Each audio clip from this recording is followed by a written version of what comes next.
Hello, everybody. Welcome. I am Briana Frank. I am here from IBM Cloud, and I'm here with my colleague, Jason McGee. I'll let you introduce yourself. Hey, this is Jason. I'm CTO for Cloud Platform. Great to be here with you, Briana, and talk about developers and cloud and some of the cool things we're working on. Yes, it's so exciting to be here. So yeah, and I run a product within IBM Cloud, and one of the things that we're kind of obsessed with is developer productivity. How do we make it easier for developers to invent? And so, Jason, I know you have a session later today on Code Engine, one of our newer serverless offerings, and maybe you could start to talk a little bit about why we built Code Engine, why serverless is so interesting and helpful to developers.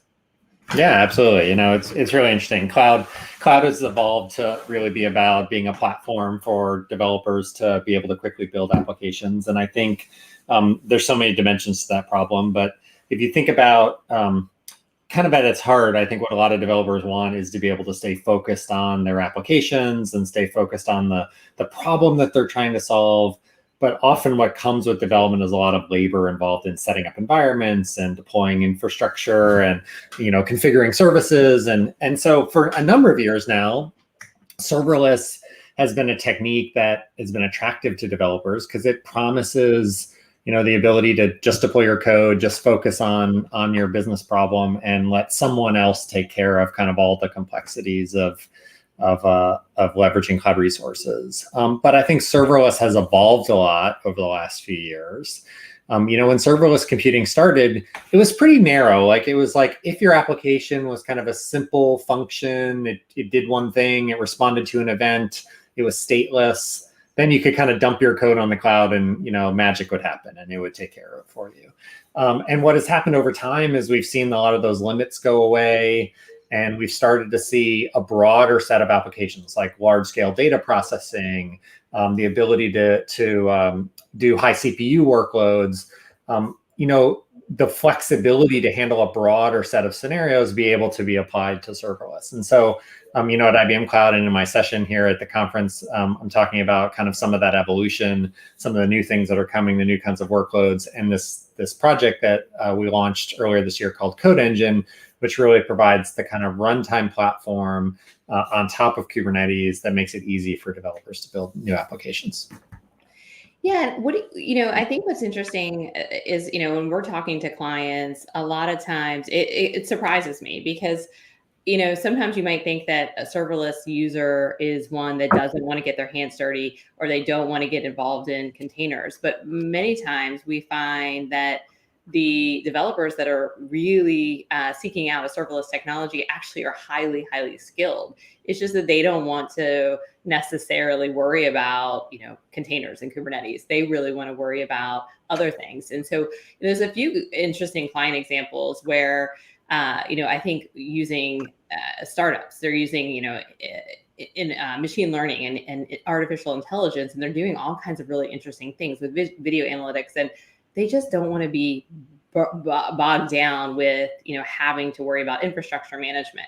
So what do you think about that? Is that something that you've seen as well? I have, yeah, it's really interesting. Maybe one value prop, if you will, of serverless is, removing the complexity and simplifying deployment. But another value prop and one that I see kind of emerging in the new patterns is being able to quickly leverage the scale and power of cloud to solve problems and to solve problems more quickly. And that's being driven by things like AI and machine learning and data processing.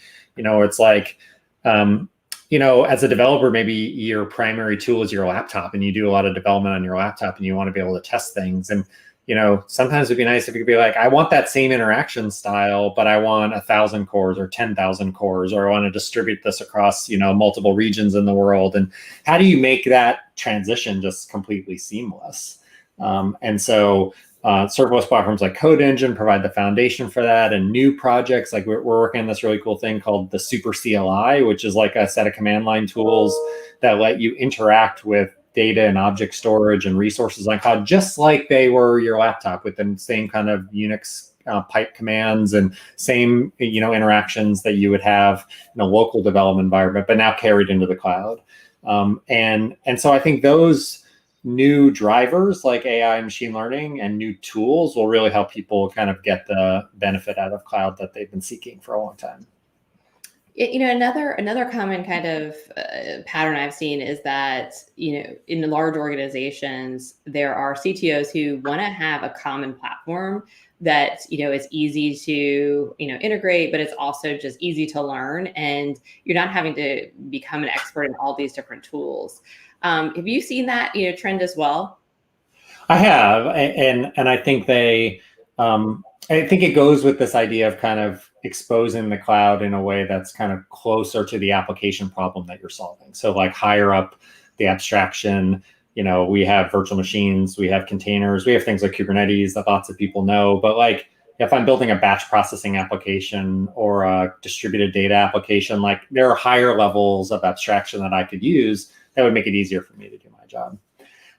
The other thing which I'm seeing since you brought up common platforms is like I also think people want the ability to have these new development models be able to be applied kind of consistently across any place they need to run. Sometimes they want to be in one public cloud, but sometimes they need to be somewhere else.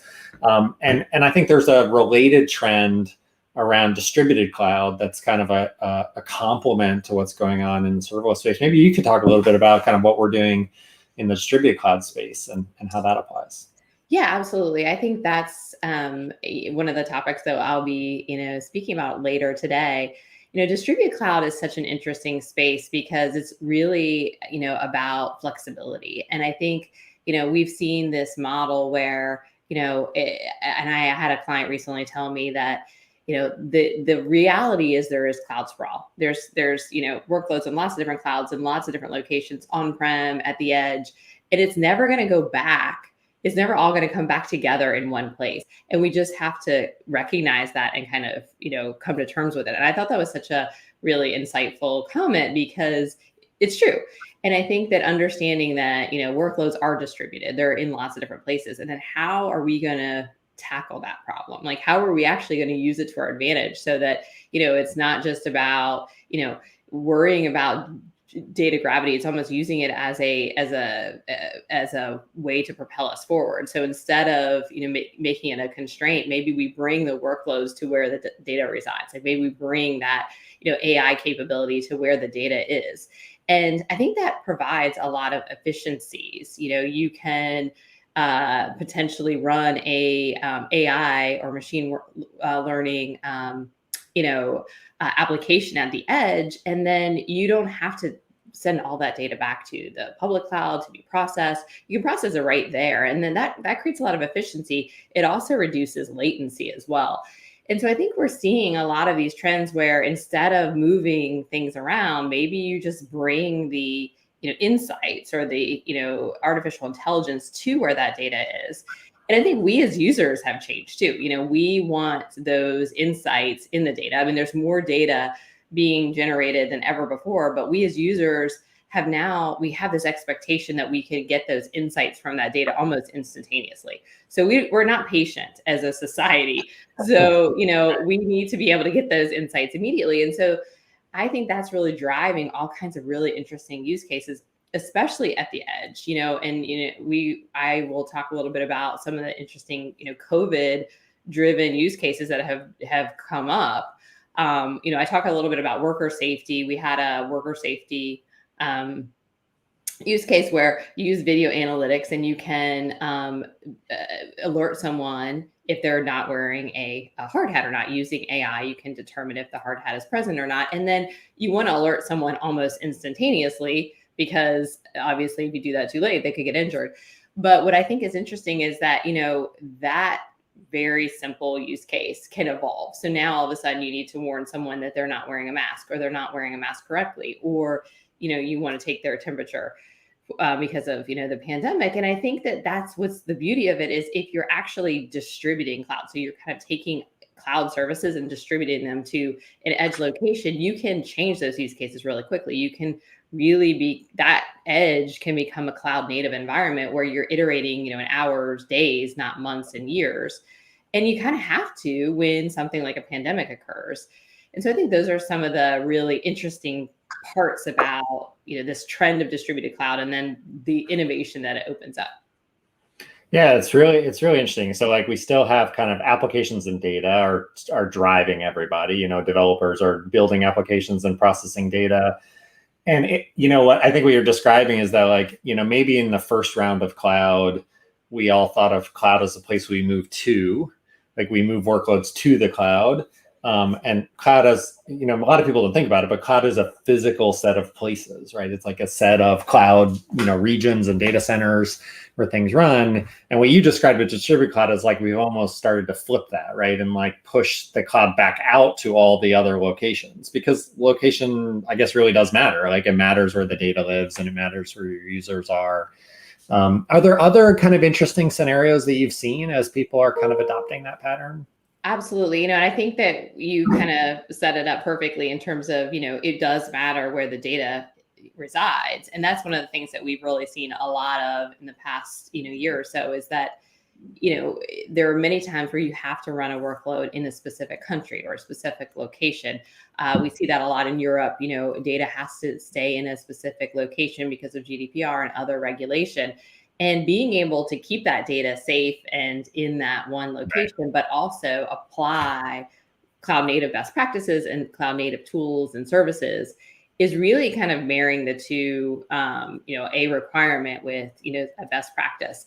And so you see that a lot, actually. So whether it's, GDPR, maybe it's with a, financial entity, they need to keep their transactions on-prem for whatever reason, a compliance issue, but then they want to be able to take advantage of cloud services. Like they don't want to install, manage, patch all of the cloud services themselves. They just want to be able to consume cloud on a, as pay as you go, consumption basis.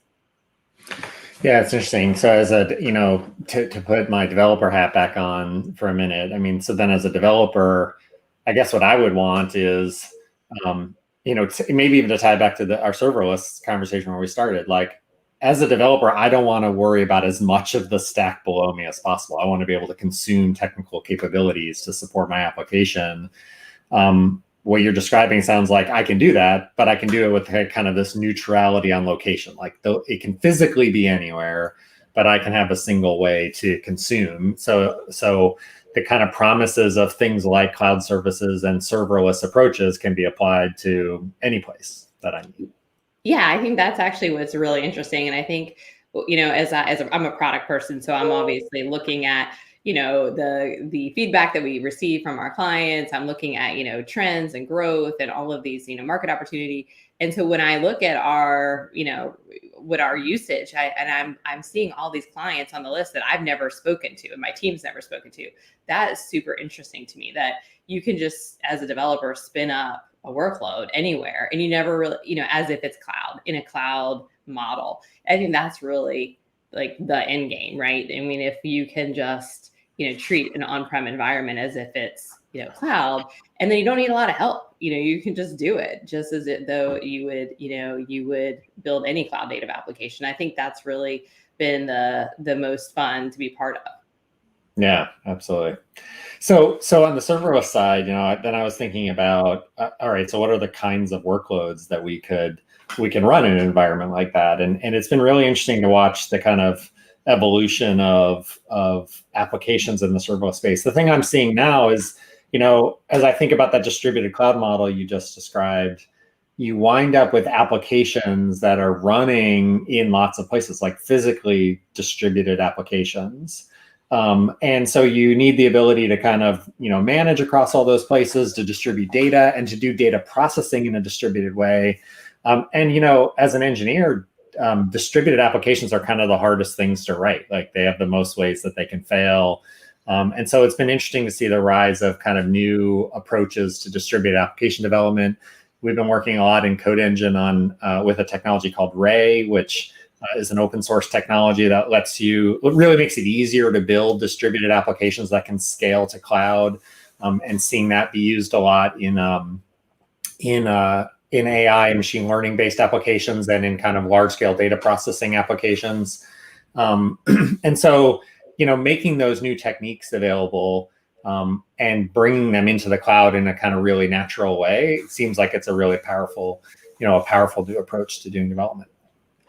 Yeah, it's when I talk to clients, a lot of times service mesh comes up. In terms of how can we leverage Istio or other service mesh to be able to connect in between different locations and be able to control traffic and really manage security. Where do you think that's going as sort of a trend? Yeah, that's a great point. Like, there's also this really interesting kind of open source angle to our conversation. So on service mesh in particular, I think one of the things that has been an inhibitor for people to in some cases leverage serverless technologies and to leverage distributed architectures and concepts like distributed cloud is, how does the network come into the picture, and how do you communicate between different components of your application or communicate securely over a distributed set of microservices. If I have this satellite location at the edge connected to an application in the cloud data center, like, how do they talk to each other? That's what service mesh is really trying to do, is provide a application level concept for how application components can talk to each other and route to each other. The challenge, like many things, is like, all right, what's the complexity of leveraging that technology? And so as I look at things like Code Engine, there's actually a whole bunch of open source components that come together to allow developers a simple serverless model. Obviously at the foundation, we have containers, and Kubernetes is the kind of core platform that we want to run everything on. And I think the industry in general has aligned around that model. You have Istio as a way to kind of simplify the network interactions between components. You have new projects like Knative that give a simpler way to define an application and bring in things like eventing and functions-based execution into the picture. We have CI tools like Tekton and other things that really help developers, build images, deploy their code, so you can get to a model that's like, maybe I don't even have to know how to build a container. Like, I can just give you my source code, and the system, the cloud, can figure out how to compile that source code and turn it into a running application. All those pieces have to come together, right? And so, part of serverless is provision all the infrastructure for me, but part of serverless is also connect together all those technologies in a coherent way so that I can hand you a container or hand you some source code or hand you a batch job and let the cloud figure out how to execute that and how to scale it. And I find that really exciting. I think as a developer, it's pretty amazing kind of the things that you can do with relatively simple inputs into a cloud system. Yeah, I think what you brought up too is just, I think a lot of people don't realize how focused on open source IBM has been over, in our history, and it's such a big part of our heritage. But I think also it's hard to know, unless you're, inside IBM, how much it's part of our culture, and it's really interesting how much developers are actually encouraged to contribute into the open source, or even if we have an interesting project, instead of keeping it, a lot of times we will open source. And it's just a different culture. It's just really a different mindset. And I don't know that, everyone has that, but it's actually a really unique way to kind of look at the world. And I do think it's a little bit different. And you kind of talked about it. I mean, we leverage so many different open source technologies, and sometimes they're complicated, right? And you need a little bit of help. You need somebody with that expertise, which of course you would love to, help folks with. But I think there's also this concept of, contributing in the open, it is just it's in your DNA, it's in your culture of who you are, as if you kind of think about things in a way that you're contributing in an open source community.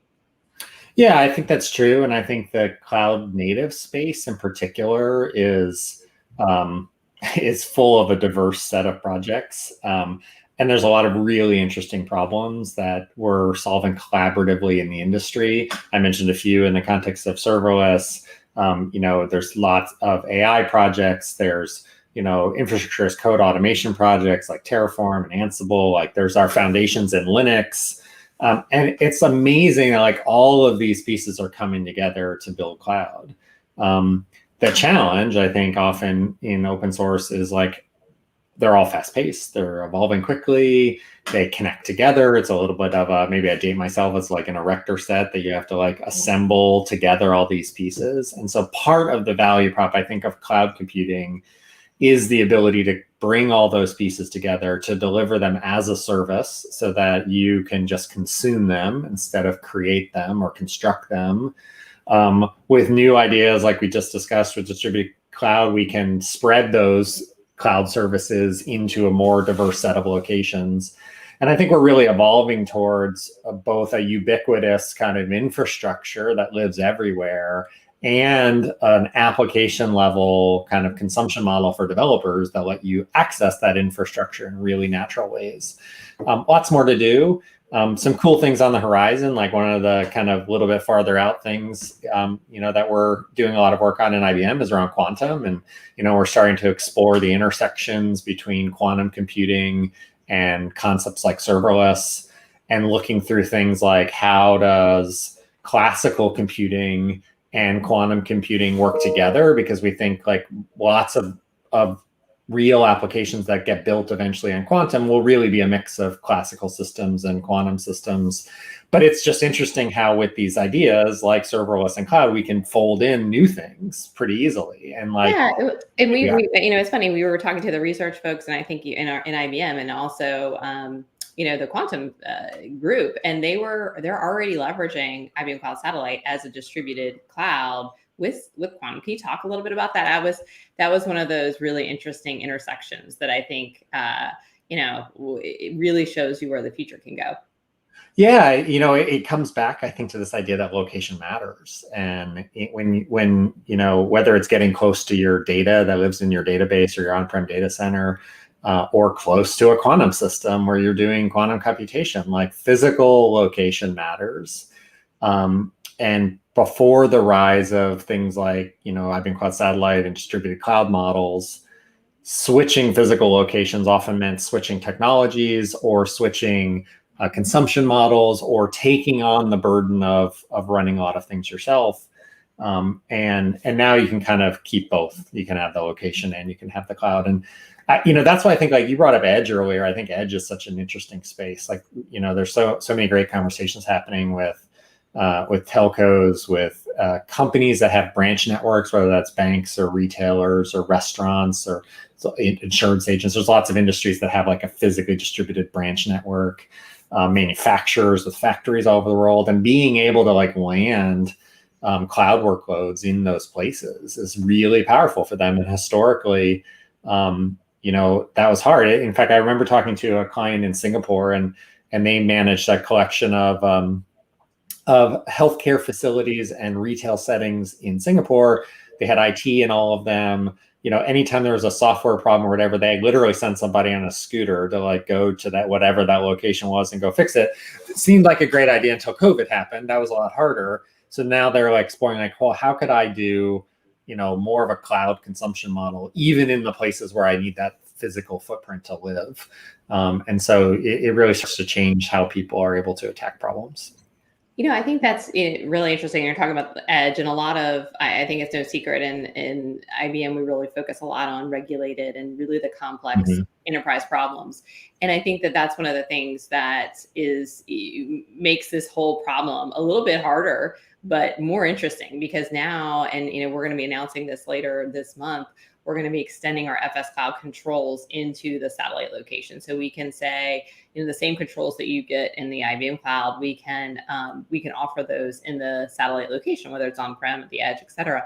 And, I think that that's really an interesting concept, is, extending that security in having that baked in. And a lot of times I hear clients say, okay, how can I confirm that I don't want that data to come back? I want that data to stay in a location. What are some of the technical sort of elements of, securing data at the edge or on-prem? Yeah. As a developer, like security and compliance are probably the last thing most developers want to spend their cycles on. Like, that's not the fun part of being a developer. It's a necessary part, but it isn't always the fun part. And so I think part of that, in my view, like, especially from a developer lens, part of the power of a cloud consumption model is a lot of that kind of security and compliance process can be baked into the cloud services you consume. A lot of compliance is really about process. It's about like how you make change and who makes changes and how you keep track of change and what processes you follow, and that can get baked in. that's easy to conceptualize in the cloud. Like when you move into a cloud data center and like there's somebody from IBM who's running the physical facility and running the infrastructure and running all the services. With things like distributed cloud and satellite, we can take those same ideas and we can push them out. So you can get the same kind of like as a service benefit with security and compliance baked in, even though you physically are running somewhere else, right? And I think that's really powerful. And I think with serverless and tools like Code Engine, where you're kind of coming into the stack higher up, maybe I'm giving you my source code. Well, part of the process of deploying that is the cloud can wrap that application with encryption and security and the right processes so that that application can be more secure or be more compliant. And so those aspects, I think, are kind of on the long list of additional values you get from kind of having this model. So I know we only have a few more minutes left, but I wanted to ask, one of the things I think that you do such a great job of is, managing that security and compliance focus within your team, but then also you have this amazing, fleet of developers that are always innovating and always bringing something brand new to the table at a pretty high velocity. So how do you kind of manage, what's the secret in terms of, with you're at the helm of this, amazing dev team that can kind of balance security and innovation? What's the secret in kind of juggling both? Yeah, I wish I had a secret, but I think one of the things that that helps is to look at all problems as a development or engineering problem. Like compliance and security are just as much a development and engineering problem as whatever the new feature is that you're building. And I think approaching it that way and building it in a repeatable way and building tools around it, building the right automation around things, allows any development team to keep their velocity to tackle those problems in an efficient way. And sometimes it results in some pretty cool output. Like, in some of the work that we did in our container space and in our distributed computing platform like Satellite is, configuration management and inventory. And we built technologies like Razzie.io that we open sourced, which really were like the tools behind the scenes that helped us deploy and manage and maintain compliance, for our fleet. So I think when you approach it that way, you can get some unexpected outcomes too. And that's a great example of, the Razzie.io was a amazing piece of technology that we developed and we used internally. And then we said, oh, you know what, other people might be able to take advantage of it. We open sourced it, but then we also built it into our product, IBM Cloud Satellite. So that's another example of being bold with what you open source. Yeah. All right. Well, I think we're out of time. It was a great chat as always. Thank you. And what an honor to be on Twitch TV. Thanks. Yeah, thanks. Great to talk.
Hello and welcome. We're back. We're back live streaming. I'm Luke Shantz. I'm a developer advocate here at IBM. I'm the host of the IBM Developer podcast, as well as the In the Open live stream and podcast. And we're about to welcome our guest, Vandana Verma, who is a security relations leader at Snyk. She will be here momentarily. She's backstage. I think they're bringing her in from the limousine. That's not true. I have no idea if that's true, but she'll be here in a moment. So, while I have a few minutes here to chat, I do want to recommend that you check out, it's ibm.biz/in the open. It's a live stream. We do it twice a month. We have guests from enterprise tech world, open source leaders. It's fantastic. So later, this month, we're going to have some stuff coming up from the IBM Garage, which is very interesting. And we'll have our, some developer advocates on as well. So I see Vandana is here. Let's say hello. Let's bring her in. Hello. Oh, you're muted. Let's get you unmuted. Yeah. Hi, Luke. How are you? Good. How are you doing? Welcome. Yeah, thank you. I'm glad to be here and speaking with you. Well, I appreciate you showing up. I know it's very late for you. We're chatting from other sides of the world here. Yeah, it's midnight, but I'm so glad that I could speak here. And especially coming on this one, talking about different things, I was very excited. So I'm glad. Time doesn't matter. Excellent. Well, so why don't we start off by giving our audience, if you could give them a brief self-introduction, let them know who you are, what you're working on, and then we'll dig into more of the nitty-gritty. Absolutely. So I am Vandana Verma. Currently, I am in Bangalore, India. And about my work, I work at Snyk. It's been over 16 years in cybersecurity industry. Apart from working at Snyk, I also root for pro bono work, wherein I love working with the communities. And there's one community which is very dear to me is OWASP, which is Open Web Application Security Project. And people say that I'm neck deep into OWASP because I'm on the global board of directors. Out of 7, I'm one of them. And I lead 2 projects with OWASP and a chapter in Bangalore. Apart from that, I do run a certain diversity initiatives in India, starting with InfoSec Girls. Then we moved to InfoSec Kids so that we have something for parents, kids. And we recently started InfoSec Diversity so that we can have cybersecurity for even common people, to old age people, to veterans, to students, anyone who wants to be part of it. And we started our mentoring program as well, which ran for 6 weeks. And it actually got amazing feedback. And we will be starting our another mentoring round for 3 months now, because that was the first one. So we were just trying out. So where we had over 60 participants. So it went on really well. And that's about me. That's so interesting. I just to comment on that, I love that you're starting so early, because clearly security is a life skill at this point. I mean, it really is. And to teach children the skills that are going to serve them throughout life. I mean, it's like basic, like what used to be home economics or civics now should be, technological, literacy and security training. I totally agree with you. Security starts from home. Security starts as early as possible. I have kids at home, and they know how to operate these phones. Because when we were growing up, we didn't have these technologies, but now when we have these latest and greatest technologies, when we talk about let's operate all these social media, when it starts so early, that means it's very important to have this kind of education where they understand if they don't maintain their accounts well, if they don't know what to post, when to post, and whether it's relevant to post or not. If they don't know, then there can be so many things that could go wrong. And we have seen cases not just in India, but all around the world, that it's so important for parents to kids to everyone to know about why it is important. And I have some really interesting stories to tell around that. Like, I've spooked out my family at home, wherein my cousin brother got a chandelier, and we were very fascinated by that because it used to run via Bluetooth. And one fine day on a dinner table, I just ran a script using Bluetooth hack, and it went on and on. Everyone got spooked. And it's so interesting that how it could run on and on. And it is just the simplest of things. But if we don't understand that what we have at home or what we are dealing with, we will always be in trouble. And that's when cybersecurity, as you said, it's not just for cybersecurity people who are working on it, but for everyone. Even we have passcode on our phones just because we want our chats and everything else to be secured. Well, and I think even more so now that there's so much work from home happening, the line between our work life and our private life has really blurred. And you can introduce these, you buy something cheap online that you think is going to be a great nanny cam or security system or, whatever the case may be. And you could actually be introducing a vulnerability to your network that impacts your work. Yeah, absolutely. Absolutely. And I was seeing a story about, like, I was reading a story about robotics. And when you think about these robots, they are internet connected. They are downloading all the information, all the updates from the internet. And if they are not updated in the right way, if there's the patch is not right or the update is not right, they can monitor us. They can see what kids are doing, what we are doing. They can listen to all the conversation. And I'll give you a very simple example of that, wherein if we, from a cybersecurity perspective, look at the supply chain attacks, specifically the Orion one, wherein uh, there was a small DLL that was injected as part of the code, which was shipped to everyone. And this is the smallest of things. Similarly, if we download these third party libraries, third party softwares from the internet, and they are vulnerable from inception, or we download a small app which we feel that it's so good for photography or for all these social media apps which are not vetted properly, that means we are giving the key of our house to them to play around with those pictures, with that data. And it's so important to maintain that secrecy, privacy. So I know that you are giving a talk at this digital developer conference, Hybrid Cloud Digital Developer Conference.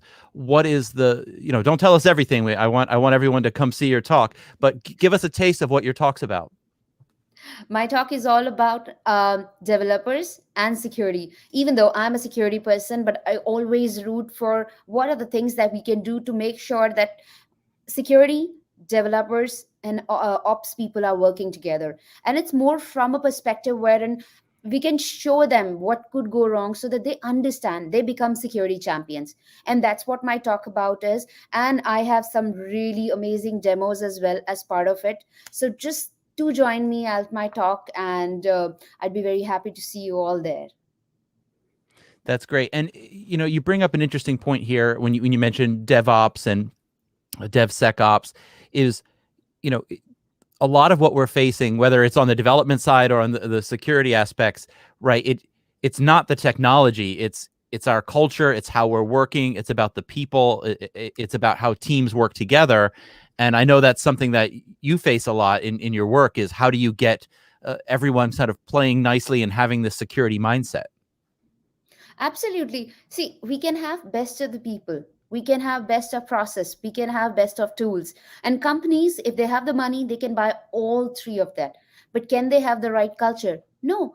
And I think from a perspective wherein we say that we've got these tools to take care of a certain process or certain incident, let's say even security information and even management things that we have set up, SOC teams.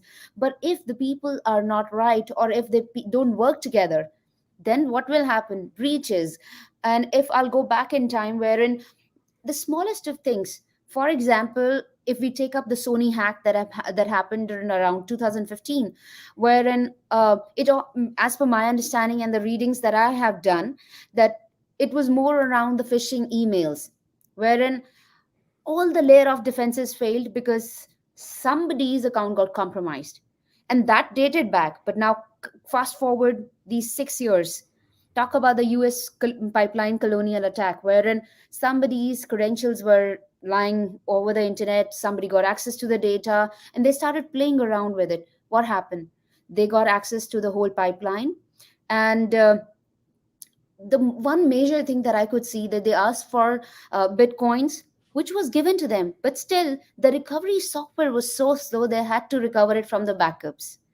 When this can happen, that simply says that these things needs to be taken care of in a way that we communicate with each other. And when we specifically talk about DevOps security work together, if we don't speak about what environment developers are using or operations are using, security can never help. So it's not just developers have to understand security. Security needs to understand that what environments are there. And as far as the research goes, there are more than 20 languages an organization uses. When they have so many languages, and if they don't have the right inventory for people to see, what will happen? Things will fall apart. Breaches will happen, whatever we do. I remember having sleepless nights when the Equifax breach happened.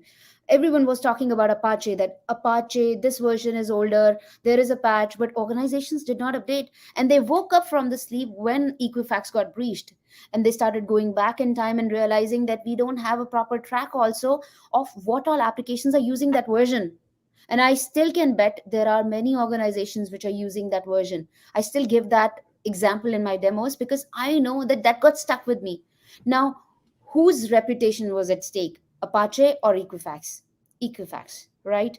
And this was our responsibility, and not just security, not just developers, but all of us had to work together and realize that where things could go wrong and what are we using right now. And this is an older version. But my experience wherein I have been working with developers, it was not so cordial in the beginning because security has always seen like coming with a monster coming with a hunter. That has always been that, like, you can't do that. It has always been like a dictating mode, sitting separately somewhere, and I've done that. Now the paradigm has shifted wherein we all come together in the scrum meeting, speak about what we have, what we are going to see, and how things can change. And we talk about all these newer technologies, from threat modeling to risk assessments to doing the DevSecOps early or security early, and especially with automation. And can security automate things? Trust me, no. I'm like, I that's my perception. Maybe because we need help from the dev and ops. And that's when it's a win-win situation for all of us when we start inviting each other on the parties that we are throwing, the environments that we are setting it up. And only when we exchange these ideas via different mediums, we're going to survive well in the whole culture. And it's just not the situation with one organization, but every organization, every application that is on the internet. Because I feel that when we talk about application on the internet, that means we are already breached. We have that mindset that now how we can do to make sure that we have our proactive control in front of it so that it doesn't go further from there. Because if an organization says I'm 100% secure, that's a facade. No one is 100% secure. We've seen the top notch organizations getting breached. We have seen that the top security teams, top developers, researchers, their website getting just slashed just because of smaller misconfiguration. So there's so much to talk about this. So if we don't support the developers and operations, and we all don't speak about it, things will never be in place. That's so interesting. And I mean, there's so many points you made that I feel like we could talk for hours. And I also want to mention here, in addition to your talk in this conference, you also have a YouTube channel, which I was checking out, and you have so much great content on there. So I recommend everybody just, search her name on there and you'll find it, Vandana Verma, and fantastic content. But one thing that you said that I did want to bring up, which is sort of the silver lining to this proliferation of cybersecurity incidents we're having, is it is making the organizations realize that, hey, this is not this is an investment I have to make. Because when you look at, hey, should I develop the shiny new product? Should I, do this new thing? I can see a clear return on investment there. That's what I want to do. I don't want to do this thing that is seems like maintenance. I don't see a return. But there's, when you weigh it against what the potential loss is, wow, you need to. So it's like that defense budget of your security is a real serious issue. So I would say if there's a silver lining to how many attacks we're having, at least now organizations are waking up and realizing we need to pay attention to this. Absolutely. And that's how our jobs are secured, that organizations are realizing that that now we need to concentrate on security. Earlier, what I have seen organizations saying that this is not our baby. Security is fine even if you don't have it, or if we have it till this level. But it is not something which you have it till this level. Now we are talking about zero trust. Now we are talking about strategy, never trust, always verify. And it's always start within the organization, where you don't even trust your employees. You make sure you map their identities, and there's nothing wrong in that.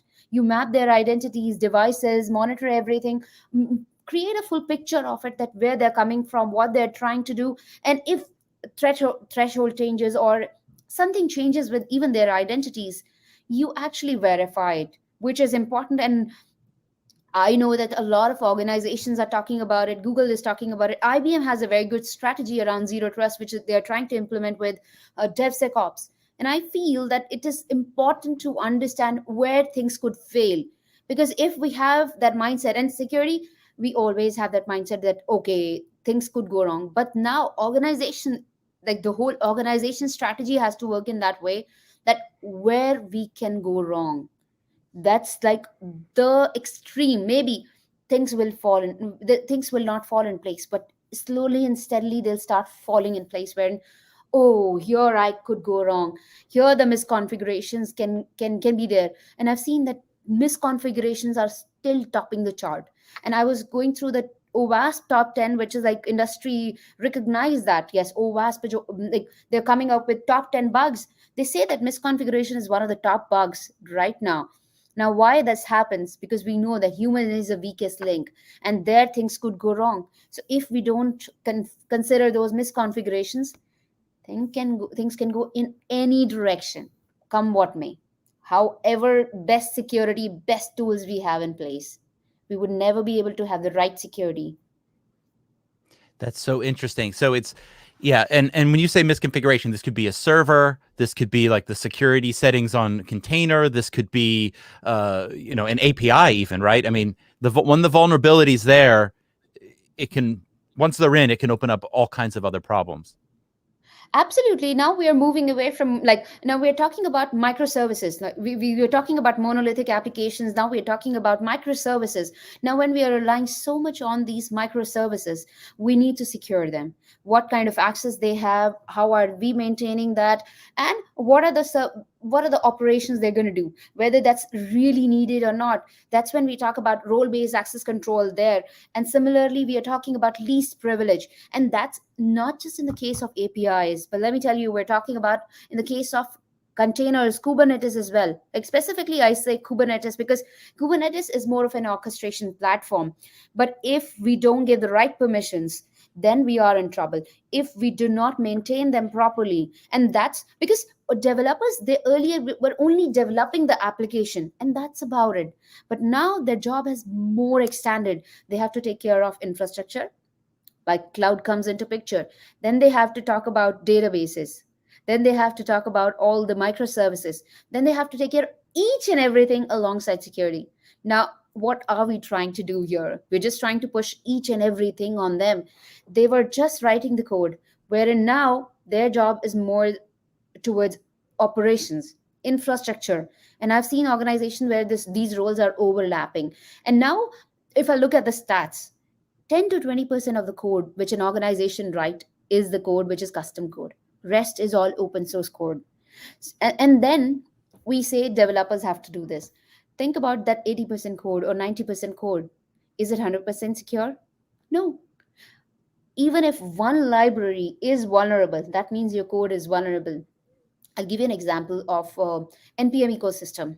There was one person who wrote it to the organization, and they said that I'm going to be pulling off, which was fair deal because people can go off. And that person pulled off, and he had so many libraries, and suddenly things started to break, and then realized we needed to have a backup. Now, this doesn't have anything to do with the security, but then the right kind of communication, which could have gone at the right time. At the same time, if we do not talk about the concerns that I have faced with you, what will happen? You will not even get to know. You will make the same mistake.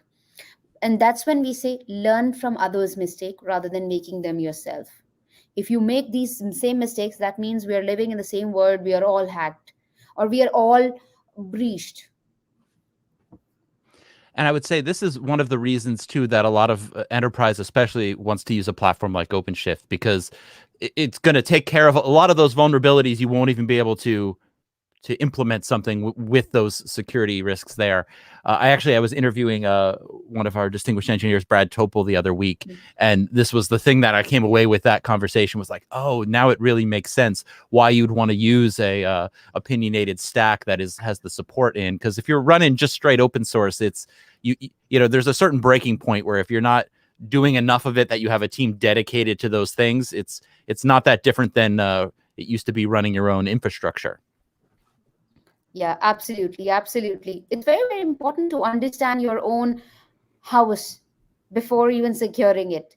Till the time you don't know how many windows, how many gates are there, you can never secure it. Because if you have the lock to your doors and your windows are open, thieves can come in at any given point of time. And that's why we need such platforms which are like Openshift. Something else we were talking about earlier this week was, you know, in all of this, especially these cyber attacks that are happening, people think they have a backup, but they haven't really planned what the recovery of it is. And so you think you're doing a backup, but if you're not, like, it's almost, I remember like in elementary school, we would have like the fire drills. It's like you need to really be on point with it. And it's complicated, right? It's on so many levels. Like we were talking about, it's your everyday user, your knowledge worker, they have to be aware of these phishing emails. Now you have all your developers and your DevOps and your infrastructure people have to be worried about this huge attack vector around your whole estate, which is now, if you're an enterprise, is crossing 4 or 5 clouds, right? It is a lot to think about. So from a starting point, if I'm I'm running a business, I'm listening to this, or I'm a developer, what's your sort of, how do you get them started, or how do you take assessment of your estate and make sure that you're not missing anything? I would say there are so many open source posture management applications which are there, or softwares or standards which are there. Even I'll start with the open source components itself, that OWASP has OWASP SAM. So which is security assessment maturity model. Now, I'm a huge fan of open source. That's why I keep talking about them. So it's very, very important to have these assessment modules or maturity models which help us define, okay, these are the things that at least we need, like as a baseline. And then on top of it, we're going to build our own. And these open source components are good, amazing, incredible, but they also have loopholes. They come with an asterisk in front of them, and everybody knows about it. We as developers, as security people, talk about these things. And the important thing to consider is that these things are there, let's take help from it and build something based on the need, appetite, and the organization things that we have. And if I talk about software bill of materials, which is like the important thing right now, even President Joe Biden also talked about having software bill of materials by next year, May. So now for the organizations, when he's talking about it, that means he understands that how critical software supply chain is when we are talking about assessment maturity model. And that's when organizations like Linux Foundation, OWASP are coming up with their software bill of materials and supporting the different tools that an organization have, so that we can build some strategies, some baselines for it, which is very, very important right now. And I would say 90% of the things organization will already have. It's just that we need to stitch the pieces together and we are good. And I also saw recently the Linux Foundation launched Open Source Security Foundation to address specifically open source software. Because as you mentioned earlier, when some of these vulnerabilities are found and there's a disclosure, not everybody is going to update it. But once it's disclosed, the good guys know about it, but also the bad guys know about it. And we were actually talking about the podcast Darknet Diaries. And that's one of the things I learned on there is, some researcher finds a 0-day vulnerability, they let their clients know, and then they let that that team or that vendor know about it. But once that's out in the open, a certain percentage of people, 60%, are going to patch, and that 40% that doesn't, now everyone knows, and they're going to go after those. So it's really a tricky situation with no easy solution. Absolutely. I totally agree with you. And I'm also a huge fan of Darknet Diaries. It has so many wonderful stories. And let me tell you one thing, that if we don't learn from these stories, that means we are going to build our own story for someone else to hear. So it's very important we learn from others, understand where things can go wrong for us. Because if we don't understand that, then it will only build on top of it, wherein we will be in those 40% range which you just mentioned, and people will come after us. And what my understanding is about the hackers, they are the most laziest people. They find the innovative ways, creative ways to do the things in scripts, in early ways. Like if you go to exploit DBs, you will see small scripts which are called as tools that which are exploiting the internet. Now when that happened, because they are trying to automate things in a way that let's do things fast and then chain it up. So think about those small loopholes. If you don't leave, can we get in? No, we will try harder. So I think we need that thing. So it's very, very important to have uh, this the follow up on all these stories, and somebody should be there to actually anticipate that what industry is doing what. And let's say if we are in healthcare, we need to understand what are the things which are not going right in healthcare from the security perspective, and what are the things that we can do to help secure. And that's how communities are helping, right? We are talking about Darknet Diaries. It's more of a community initiative which is sharing all these stories, and these communities are only enabling us to do better than where we were, what we were doing before. Well, and so, as a something for our audience to think about, hey, that security training that your company's asking you to do, you to do yearly, that you're like, oh, I got to do this again.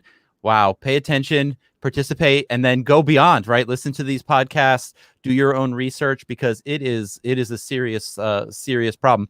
Something else that came to mind too, besides phishing emails, I don't think the actual bad actors were divulging this, but the penetration testers were divulging this in their stories, is they'll scour, Reddit, they'll scour Stack Overflow, they'll look at the Facebooks, they'll look at your Twitter, and those little tiny pieces of information that you might leak out that you don't think are important. Oh, wow. It creates a little bit of knowledge. That's that seed. That's a starting point of some sort of, oftentimes a social engineering exploit that then leads to something else. So it really is the what is it? World War II adage of loose lips sink ships is true today with cybersecurity. Absolutely, absolutely. I totally agree. And a lot of hacks which are targeted on any organization, it all starts with the employees. People started to do the open source intelligence on these employees, that what they're trying to do and how they're trying to do, what are they posting. Like I post a lot on social media. I'm super active on LinkedIn and Twitter. But then I'm trying to be mindful of what I post. Right now, I've posted that I'm speaking at this IBM conference. And suddenly I start posting something about, oh, there's something not right, something going here. Oh, this platform is good. This is what we are doing. And these are the demos that we talked about, IBM or Snyk or somewhere. That means those small information can give so many hints to people. And trust me, everyone brains, especially we human brains, work in a totally different direction. We try and connect the dots. And that's what cybersecurity is all about. Once you start connecting the dots, that means you can do wonders. You're the best champ in cybersecurity. And that's what malicious actors would want. And even we as hackers want. We want our organizations to be secure. But then that's what we do. We do try and do the OSINT. Like Luke, when I got to know that I'm going to be having an interview with you, I started scraping your information on LinkedIn or on social media, that you have a podcast, you do this, that. And that's what I wanted to connect with you. I sent you a LinkedIn request, right? Yes, you did. Yeah. Yes, you did. I'm flattered. I know I should be a little scared, but I was flattered. Yeah, but these small things, I think we all do it, but we do it unintentionally. And these malicious actors do it intentionally to gain as much as excess information from you. So always think before you post anything. And I'll tell you an interesting story about me. So first time I went to US, I was super excited that I'm traveling to a new country. I had so many pictures. I posted all of them on Facebook. And after a while, I realized, what am I doing? And I took almost everything. And just last year, like during the lockdown, somebody was searching on the internet something. Maybe they were just trying to scrap about me. But then they found a picture of me. And I was like, I removed them like 3 years back, 4 years back. Like, how come I can still see that? I just uploaded them like way back when I first went there, and then after some time, I just removed them. So internet never forgets you. anything you post on the internet, it's there in the archives. Anything ever on the internet, it's going to stay there forever. Just remember that. That's another lesson for that you teach the children in those early cybersecurity and online etiquette classes. Yeah, it can be it could haunt you forever. Yeah. And I also teach something to my son, because he is one of the amazing shoulder surfing person. He keeps peeping into my passcode and do that. So we used to have a very insecure password for our all these internet connected devices. One fine day we started realizing that this is not good. So I gave just a small example to my family that, do you share your password with anyone? Or Luke, do you share your password with anyone? Never. I never share my password. Okay, perfect. Do you share your toothbrush with anyone? I never, ever. I didn't have to think twice about that. Never, ever. So some of my family members said that they share their passwords with each other, which is so common, and developer community is super common to share the passwords. So passwords are like toothbrushes. When you don't share your toothbrush, why do you share your password? If something happens, you will be held accountable, not the person who used it. Yeah. Yeah, I think that's a real visceral example that everyone can relate to. Like, yeah, you don't want to do this. Right. Okay. So we are just about at the top of the hour. So I want to recommend again, please check out Vandana's talk at the conference. Also check out her YouTube channel. Fantastic content on there. And I knew right away, even before I looked at the YouTube, that you were doing some kind of media, just because your conversation was so peppy and we had such a good talk in our preparation talk. So I'm glad we got it together, and I'm glad we were able to share this with our audience. Thank you so much. It was wonderful to have a conversation with you. And I think it's one of the amazing and candid conversation that I had in like a while. So it's amazing to have talked about all these things with you. And please, everyone, do join me at my talk, and do share your feedback, inputs, anything. I go by the name InfoSec Vandana on Twitter, and you can look me up on LinkedIn with the name Vandana Verma, and I'll be happy to have conversation with you. Awesome. Well, thanks again, and our next speaker will be up soon. Thank you.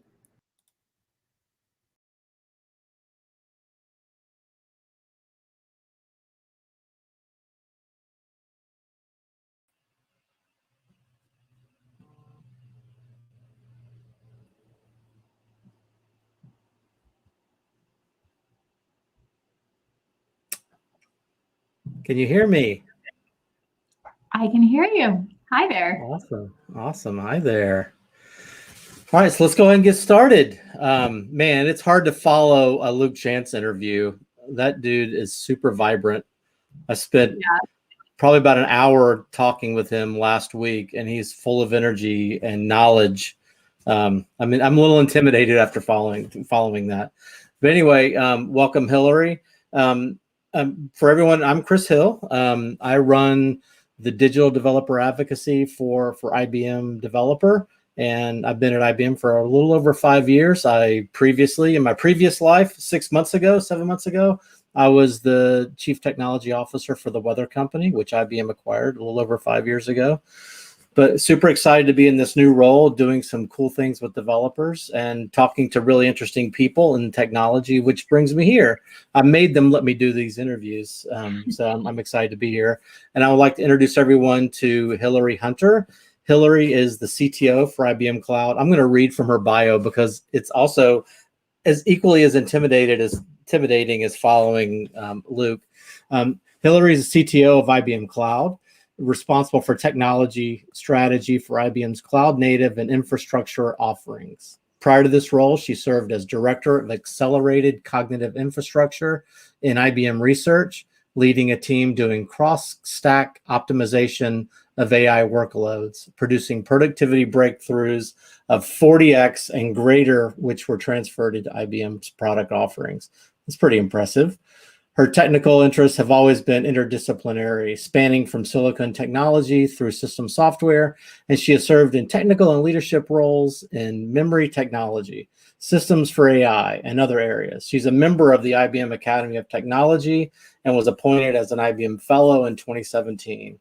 Hillery is a BS, MS, PhD, XYZ, PDQ, graduate of the University of Illinois at Urbana-Champaign, and man, quite a portfolio of credentials that you have, Hillery. Welcome to this interview. Thanks so much. It's just great to be here and good to chat with you. It's been a little while since we've been able to, be at the same conference, in the same, ballroom talking about cloud technology. So it's great to talk with you virtually. Yeah, absolutely. And for the record, for everyone, Hillery and I did not practice any of this. We kind of batted around a couple of ideas. So this should be pretty raw and exciting. So hopefully folks will learn a little bit more about what IBM Cloud is up to.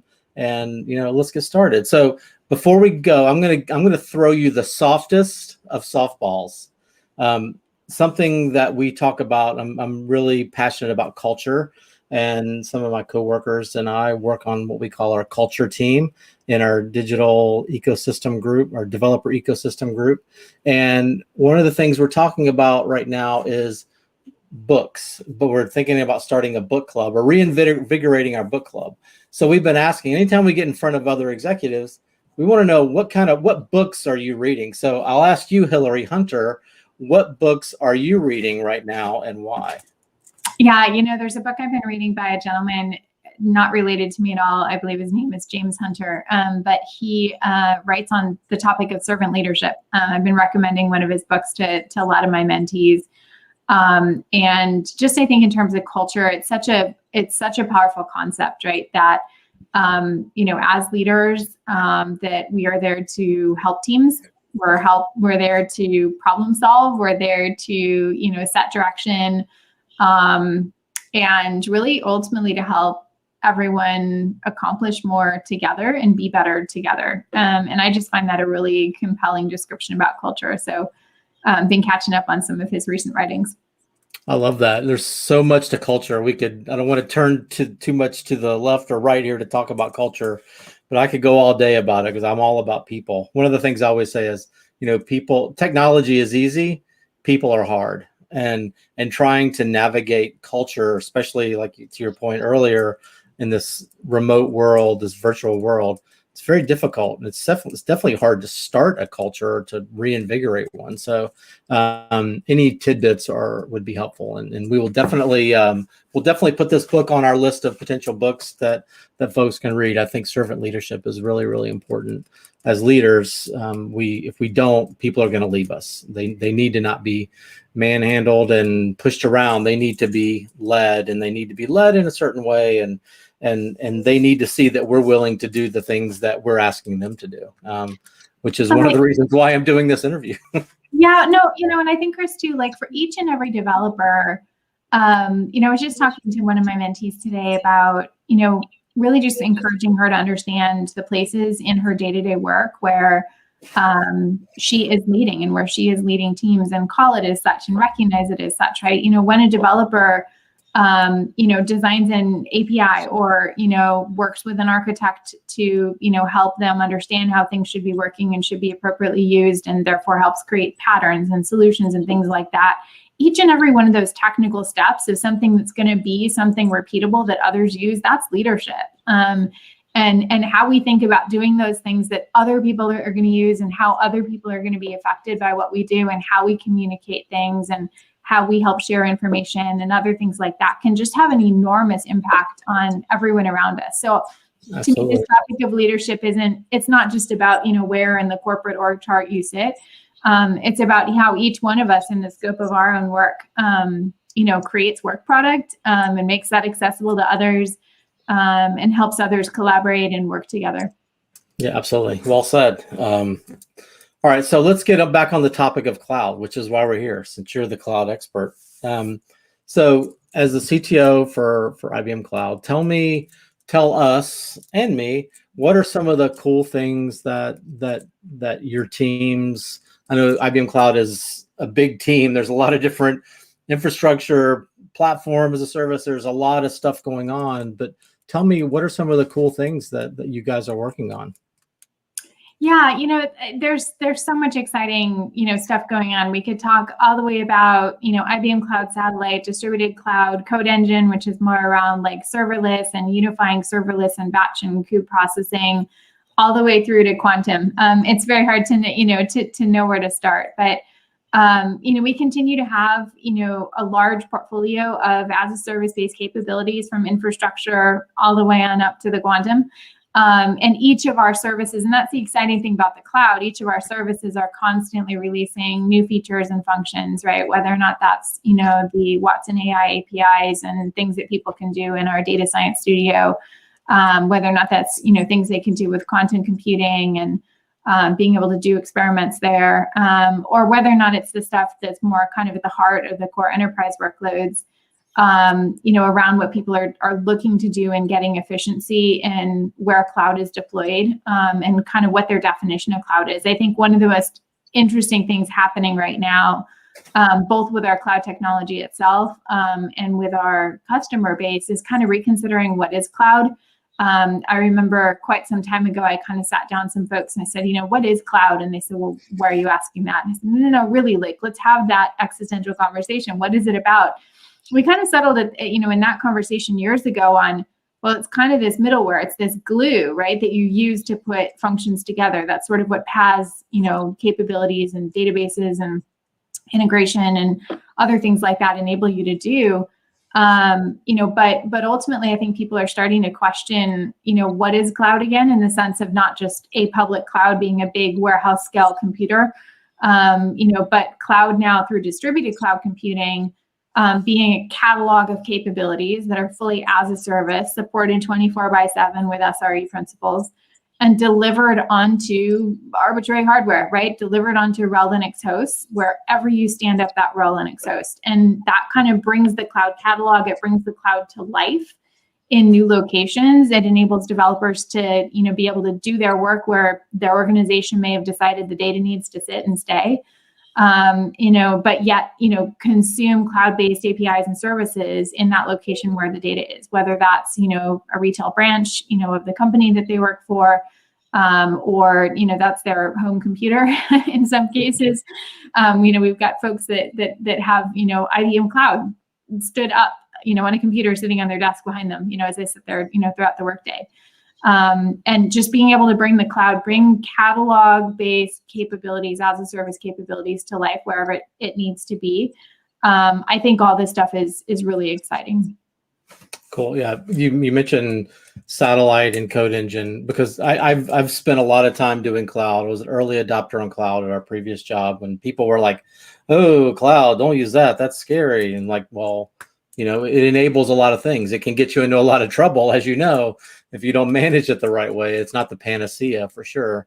But things have evolved over the last 10 years with what cloud is. And you see things like Cloud Code Engine going to serverless and the stuff that we're doing, IBM is doing with satellite.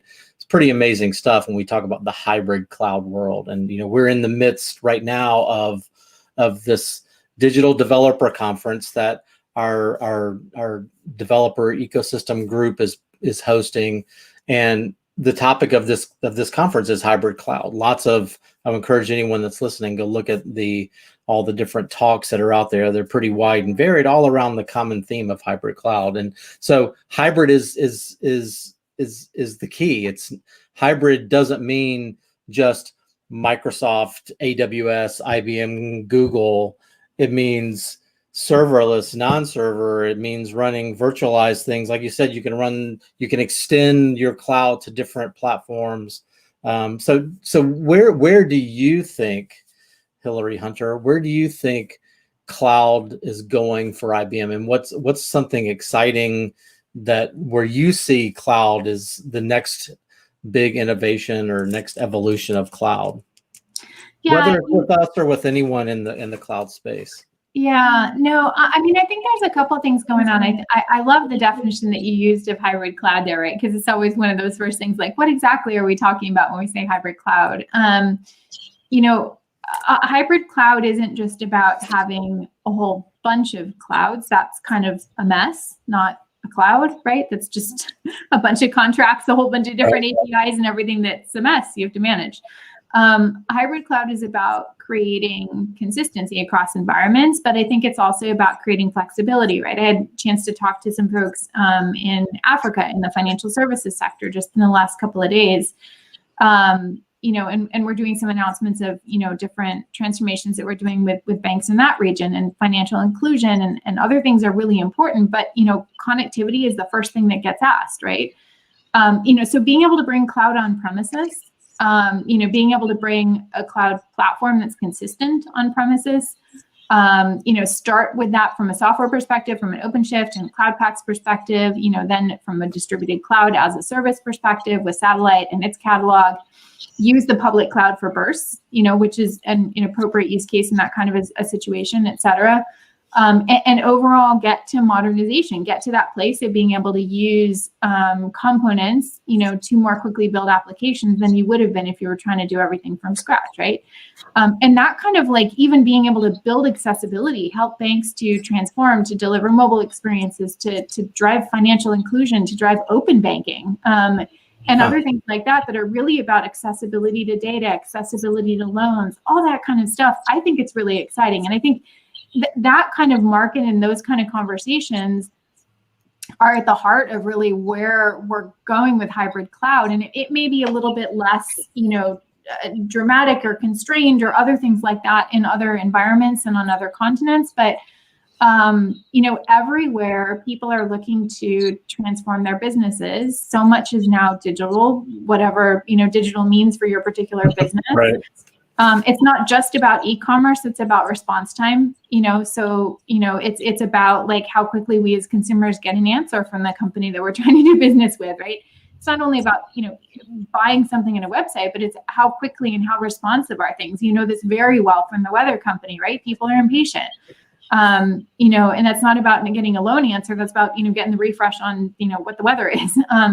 And so we have this sort of impatience as a society globally. And companies are looking to transform their core operations so that things can be more integrated and more responsive. And transforming the core is hard. And that's where there needs to be this hybrid set of capabilities, this more flexible set of capabilities that can be deployed where the data is, can be deployed on premises or in the public cloud, can be deployed in different countries where data sovereignty maybe keeps stuff in country, can be deployed next to a legacy system, that holds the data, all that kind of stuff. We're really just trying to crack open the boundaries of how much of an enterprise IT estate can be transformed. Because if you just say, everything has to be fully recoded and done completely new, it doesn't enable an organization to transform at a rate and pace and a reasonable budget either. So being able to, mix and match enterprise systems in the public cloud, with things done with cloud native, right? So we have Power Virtual Servers and mainframe Z Linux as a service in the cloud and other things like that. Being able to mix legacy platforms with a cloud consumption model, being able to bring cloud catalog capabilities onto, premises or onto other public clouds in a consistent way. These are the things that just give that optionality so you don't get so stuck and so that, no workload has to kind of be fenced out as in, well, that can't be modernized. That's too hard. Yeah, I think it makes things, that makes perfect sense. It makes things a lot less daunting as well. As we, let's be honest, IBM, we love our cloud. We want people to buy our cloud. We want to be a leader in the market. But you go to a customer that's been using AWS for 10 years, a customer that's been using Azure for 6 years. It's kind of daunting to come in and say, all right, we're going to move you over here to IBM Cloud. And I think that's kind of a failed mission. I think what we're doing now and just what you just talked about, it's all about hybrid, right? It's about being able to not work against your competitors, but use them as partners and having common products that can work across all the clouds, can work on-prem. It makes it a little less daunting because you can step into these things, takes a little bit of the pain away, a little bit of the scariness away. Because we work with a customer that was fully deployed, massive company that everybody in the development space would know, fully deployed on-prem. And it's a big move to get out of on-prem into cloud, and being able to do it in a step function kind of way is pretty impactful, I think. And I believe we get it, and we're trying to to bring that to people and get it into their ears so that they let us help lead them through it. So you mentioned banks. So I know a couple of years ago, a year ago, IBM was making a really big push in the financial services cloud. I know specifically because all the things that I wanted to build on IBM Cloud, they couldn't get to because they were focused on financial services cloud. And I wasn't being snarky at all. It's a big space, and it's scary because data privacy, data, keeping your data safe, and with all of the different types of vulnerabilities that can be exposed. And IBM's making a big investment in financial services cloud, trying to win over the regulated industries, banks and financial institutions. How, in your opinion, some of the stuff that you're responsible for, the stuff that you're seeing, how is IBM trying to help banks and other financial institutions with our financial services cloud to get past a lot of those concerns? Yeah, if I was to try to pick out one word, Chris, kind of from the conversation we were just having, and then you've transitioned us toward financial services cloud, I would say that we are trying to minimize friction. It's not just go use the cloud because someone said so, but we are trying to minimize the friction in modernizing the core, in bringing enterprise workloads to the cloud, in being able to get then the security and compliance and risk posture of the cloud-based deployment to be acceptable to that enterprise IT organization and the CISO and the chief risk officer and all those personas, the chief data officer, et cetera.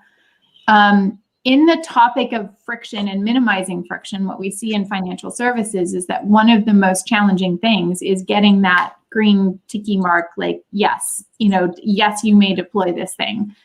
And there's been a lot of friction and tension between the developer community and that sort of CISO and risk community, because developers want to just, automate a bunch of stuff and push it out and all that kind of stuff, right? All these practices that are what cloud is about, if not done in a methodical way that takes security and compliance and regulatory constraints into account, can result in a big fat red X at the end of the day. You may not deploy this thing that you just spent a lot of time creating onto that cloud environment. And so Cloud for Financial Services is a program in which we have baked in security and compliance into the cloud services themselves, and then provide monitoring tools, cloud security and security posture monitoring, tooling, and code vulnerability scanning, and all those other kind of things, to bring everything together into a clear program for achieving a known posture on security and compliance in a public cloud-based deployment. And this is really about taking away that primary area of tension, especially that primary area of tension between an IT team that may want to pick a cloud and then has issues getting through information security, or a developer team that's wanting to create content and push it to the cloud. Being a part of our Cloud for Financial Services program creates a structure for security and compliance with hundreds of controls, so that a financial institution can navigate through the process of code creation and deployment, so that a fintech, an ISV, a SaaS provider, this isn't just about people working in big enterprises. We have thousands of startups on IBM Cloud. We're working with dozens in the context of our Hyper Protect Accelerator program, which are fintechs and healthcare techs. We're working with over 100 in our Financial Services Cloud Ecosystem program. So helping these companies that are bringing new innovation and disruption also to financial services. Again, pick a cloud, yes, develop on the cloud, leverage the cloud, but do so in a way, following a program with a prescriptive security and compliance, so that they know that at the end of the day, they're going to get that yes for production, not just the yes for the POC. Because you don't want the yes for the POC if you're not going to get to the yes for production. And so to be able to help an enterprise's own, a financial services own developers be successful on cloud, and help, the innovation ecosystem as well be successful. That's really what the program is intended to provide. Cool. And we mentioned earlier, we talk about what cloud is, what cloud isn't, and all that. And as you talk to customers, ISVs, that may or may not be really steeped in cloud or really knowledgeable about cloud, what are the, I think I know the answer to what your question's, I know the answer to what the question's going to be. What are the concerns that you're hearing from people that are trying to step into cloud, hybrid cloud, whatever cloud asterisk? What kind of concerns are you hearing from other CTOs and other executives and senior leaders in technology at other companies?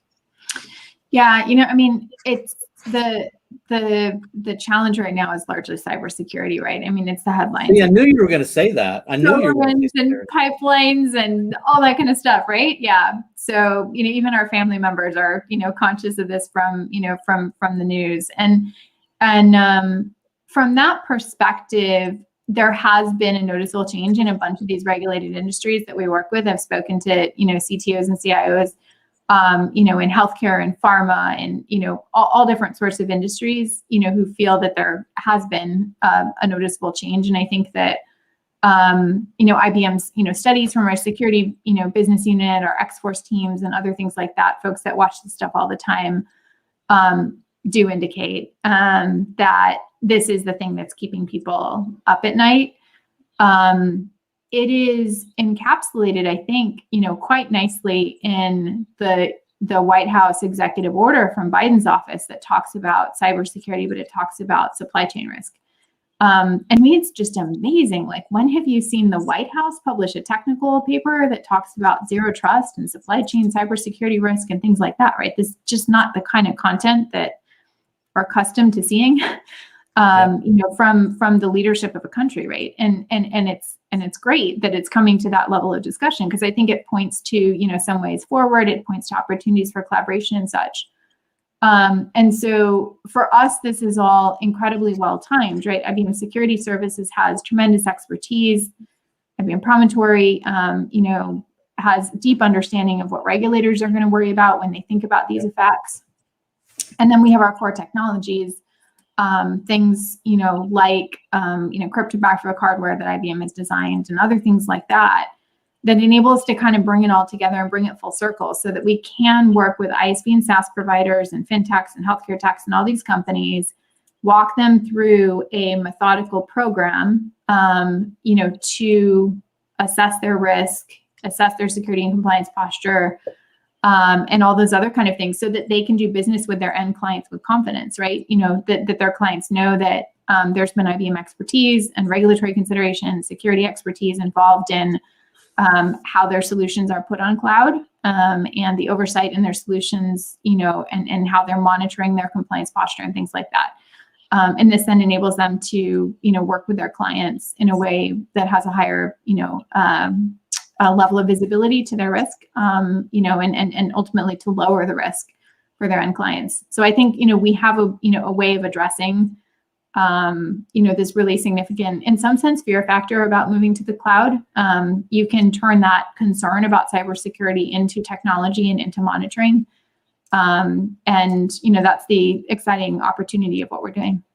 Yeah, that's cool. And my team, not my team directly, but my partners, my peers, their teams, they spend an inordinate amount of time trying to help companies, ISVs, independent software vendors move to the cloud or move to the hybrid cloud, leveraging Openshift to gain benefits and to take some of the scariness away. I've used the word scary like 3 times. I don't know why. That's not a word of mine. But we spend a lot of time trying to take the pain and suffering out of moving to cloud or to a different cloud or to a different way of thinking about cloud. So I totally get that. All right. So we've only got a couple minutes left, but one of the reasons I personally wanted to interview you was, we're in the middle of, like I said, of our hybrid cloud digital developer conference. On the cloud side, your team has, your collective team has the Cloud Without Compromise conference, which is starts on Thursday. Mm-hmm. And I wanted to, we wanted to kind of make join these together, at least give you an opportunity to kind of plug the conference and what it's all about, and hopefully dovetail some of our folks that are watching this conference and the sessions and interviews and making their way over to Cloud Without Compromise on Thursday. So we've got 2 minutes left. Make your shameless plug for Cloud Without Compromise. Yeah, thanks for that, Chris. So Cloud Without Compromise would encourage all of you to register. Please attend. It's free. Just have to fill out a registration form. Just look for Cloud Without Compromise and you'll see the virtual event link. It should be the first thing that pops up when you search it. It's only an hour and 15 minutes. It's 10 a.m. US Eastern to 11:15. So if you are conferenced out, take time for it. It'll be a little bit of levity. Reggie Watts is actually emceeing it, which will, just be fun. But all that to say, it's not flippant. There's going to be conversation about, these issues of cybersecurity, of compliance, of all that other kind of thing. We've got experts in who know, financial services regulations, who are from other industries as well. We've got speakers from top banks. We've got the CTO of Enterprise Cloud from SAP joining us. Lots and lots of great interviews. So kind of quick, short interviews, good content, lots of good follow-up, meant to kind of spark your interest, understand sort of what we're doing, how we're focusing, and lots of opportunity to look up content and such afterwards. So Cloud Without Compromise, just search for it online. You'll find the virtual event link, free registration, Thursday, 10 a.m. Eastern to 11:15 Eastern, and would love to have anyone there, that's interested in finding out a little bit more about, Chris, what you said, right? Hybrid cloud and public cloud, but from the lens of really taking away that fear factor, right? That's what Cloud Without Compromise is meant to allude to, being able to move to cloud in a trusted way, taking into account those constraints that you see in the headlines, constraints that, the boards of companies have, the CISOs have, et cetera. And I think it's going to be a great event. So look forward to seeing a lot of you there. Awesome. All right. Well, to be respectful of our next group, I think our next interviewers are lined up in the green room. I want to thank you, Hillery, for taking time to talk with me and share some of your insights. It's very insightful. And good luck with the next phase of all the coolness that we're doing with IBM Cloud, and good luck with Cloud Without Compromise on Thursday. Awesome. Thanks so much, Chris. Great talking to you. All right. Take care. Bye-bye.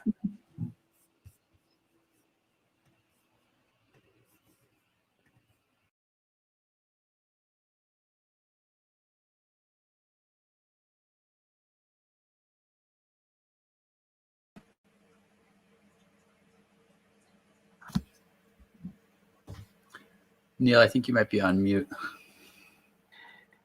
You are correct, Elliot. Thank you, and welcome to our Twitch stream for the Digital Developer Conference on Hybrid Cloud. Looking forward to having a good discussion with you today, and looking forward to learn a little bit more about your session that is being run as part of our conference in the partner track. Maybe you could just introduce yourself for us. Definitely. So my name's Elliot Scribner. I'm a software engineer and developer advocate at Couchbase. And my background is in full stack development. And lately, I've been focusing a lot on JavaScript, but I have experience in a lot of other languages.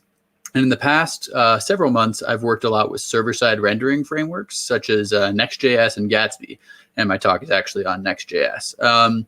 So before I worked at Couchbase, I was a student at Lehigh University. I studied computer science and business and graduated around 4 months ago.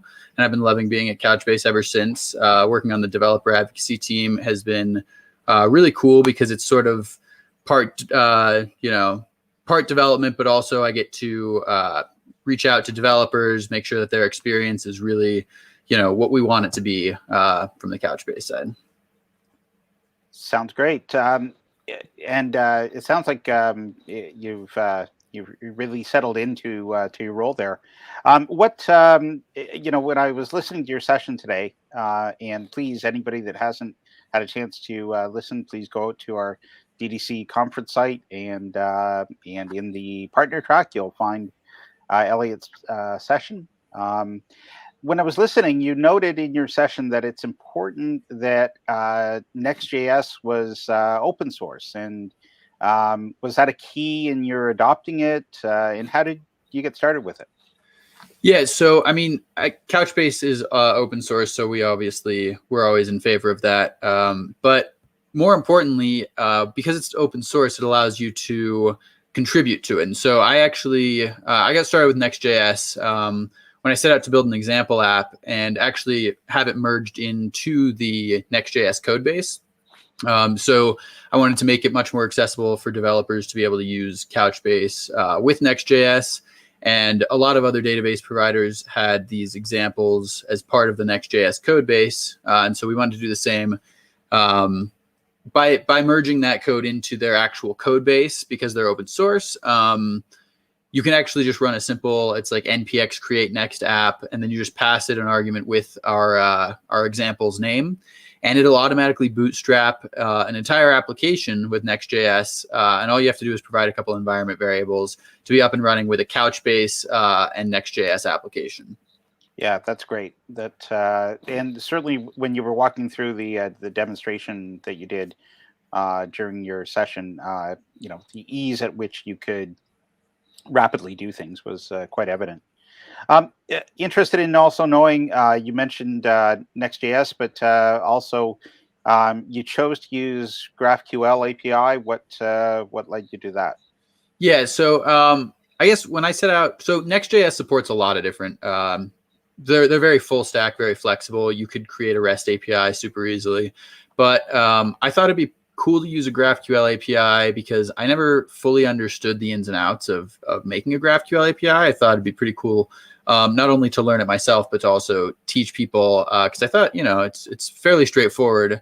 And especially with Next.js, getting started with GraphQL is a breeze. Everything sort of just fell into place while I was working on the demo. And I was kind of afraid I'd be fighting with the framework in GraphQL while building the app, but it actually turned out to be the opposite. I found out that everything basically magically just sort of worked together.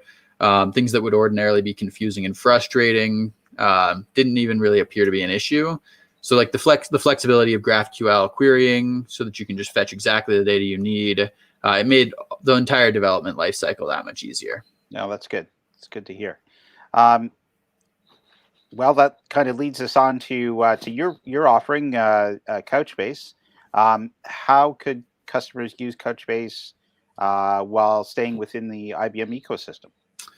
So Couchbase is currently available on the IBM or on the Red Hat marketplace for an easy installation because Couchbase is super platform agnostic. So our Kubernetes autonomous operator is available on the Red Hat marketplace. And we're actually in the process of becoming certified for IBM Cloud Pak for Data. And so once we've completed this, we'll be another NoSQL provider for IBM customers using Cloud Pak, which is really exciting. I don't know all the ins and outs of it because I'm not on the partnership team, right. But I spoke to a couple members of that team and they mentioned some exciting things in the pipeline, which should be really cool. Yeah, that is really good news. I know the Red Hat Marketplace is certainly a great destination for people to go and find, our partner offerings in terms of operators and so on. But having you certified as part of the Cloud Pak for Data is another great direction to have you go in as a partner. Wanted to know as well, some of the things that you talked about in your session around using Next.js. You were looking at it as sort of an entry point for getting your application running quickly, but you also talked about some of the powerful features in it. Can you discuss that a little more and maybe just why Couchbase is a great database to use in conjunction with it? Definitely. So I guess to start, Next.js and Couchbase are both super easy to work with. Being able to bootstrap an application with their npx create next app tool means you can basically start prototyping whatever you can imagine right off the bat. And I think Couchbase lends itself really well to this as well. Not only just because it's JSON-based documents that work very well with JavaScript, obviously, but also just because of the flexibility and the schemalessness that is sort of inherent to Couchbase. So if your application needs change, the parameters of your data model shift during development, you can easily adjust without having to rethink or rebuild your entire schema, which is really nice. And Next.js is also capable of a lot more than, like, a lot of people think of it just as a front end sort of static site generator, but it's actually much more powerful than that. It's capable of full stack applications. So there's as we saw in my talk, there's a directory that automatically creates API routing for any file that's within that directory. So it's super easy to spin up a REST API that's not decoupled whatsoever from your front end. So you can really sort of just prototype all in that one ecosystem without having to figure out, okay, what's my tech stack going to be? What am I going to use for my API layer? And what's my front end layer going to be? Because it's all sort of just wrapped up into one convenient package. Yeah, that certainly came through during your demonstration. And that one directory being able to provide you a back-end mechanism certainly looked very powerful. What are the, we talk a lot about what you were showing. I'm interested as well in knowing from a Couchbase perspective, how do you engage developers? Yeah, so right now our biggest goal and our largest initiative is our developer portal. We're still working on building it out, but it's up, it's live. It's been live for probably a year or so now.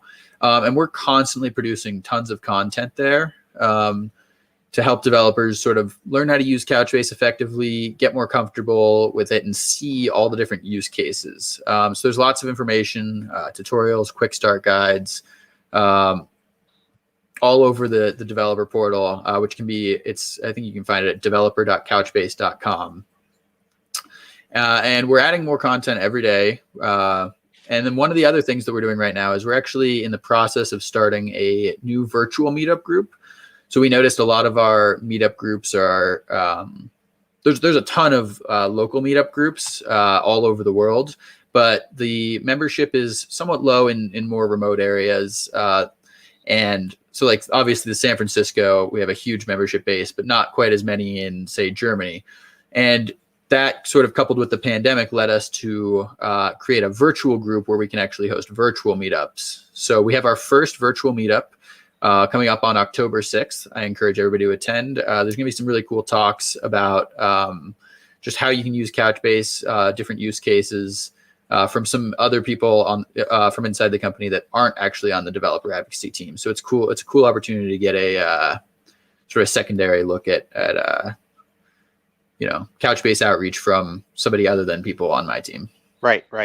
Yeah. I know from an IBM perspective, we often do that, have, developer advocates working with the developers actually working on the products to provide insights into not only the use cases that are important, but also the way the technology works. And that's a great, trade-off for demonstrations and so on.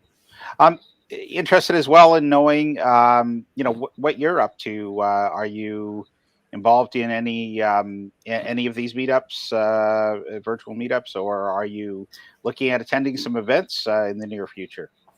Yeah, so going forward, I probably will present. I'm not presenting on the 6th because we have some members from more core engineering teams presenting then. Mm-hmm. But everybody on my team, we've all prepared talks to present at these meetups in case people from outside of our team aren't able to make it last minute and we need to, fill the slot. So we're all working on really cool things.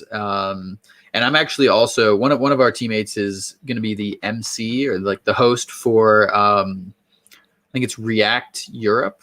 It's a conference coming up in December, so that's really exciting. We were both pretty bummed because because we're both more on the JavaScript side, and so we both probably will be attending that. And we were kind of bummed it's virtual this year because usually it's in Paris. But we got our fingers crossed for next year.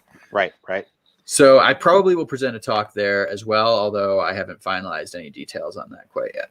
Okay, cool. Yeah, I know we have, our developer advocate team and our team is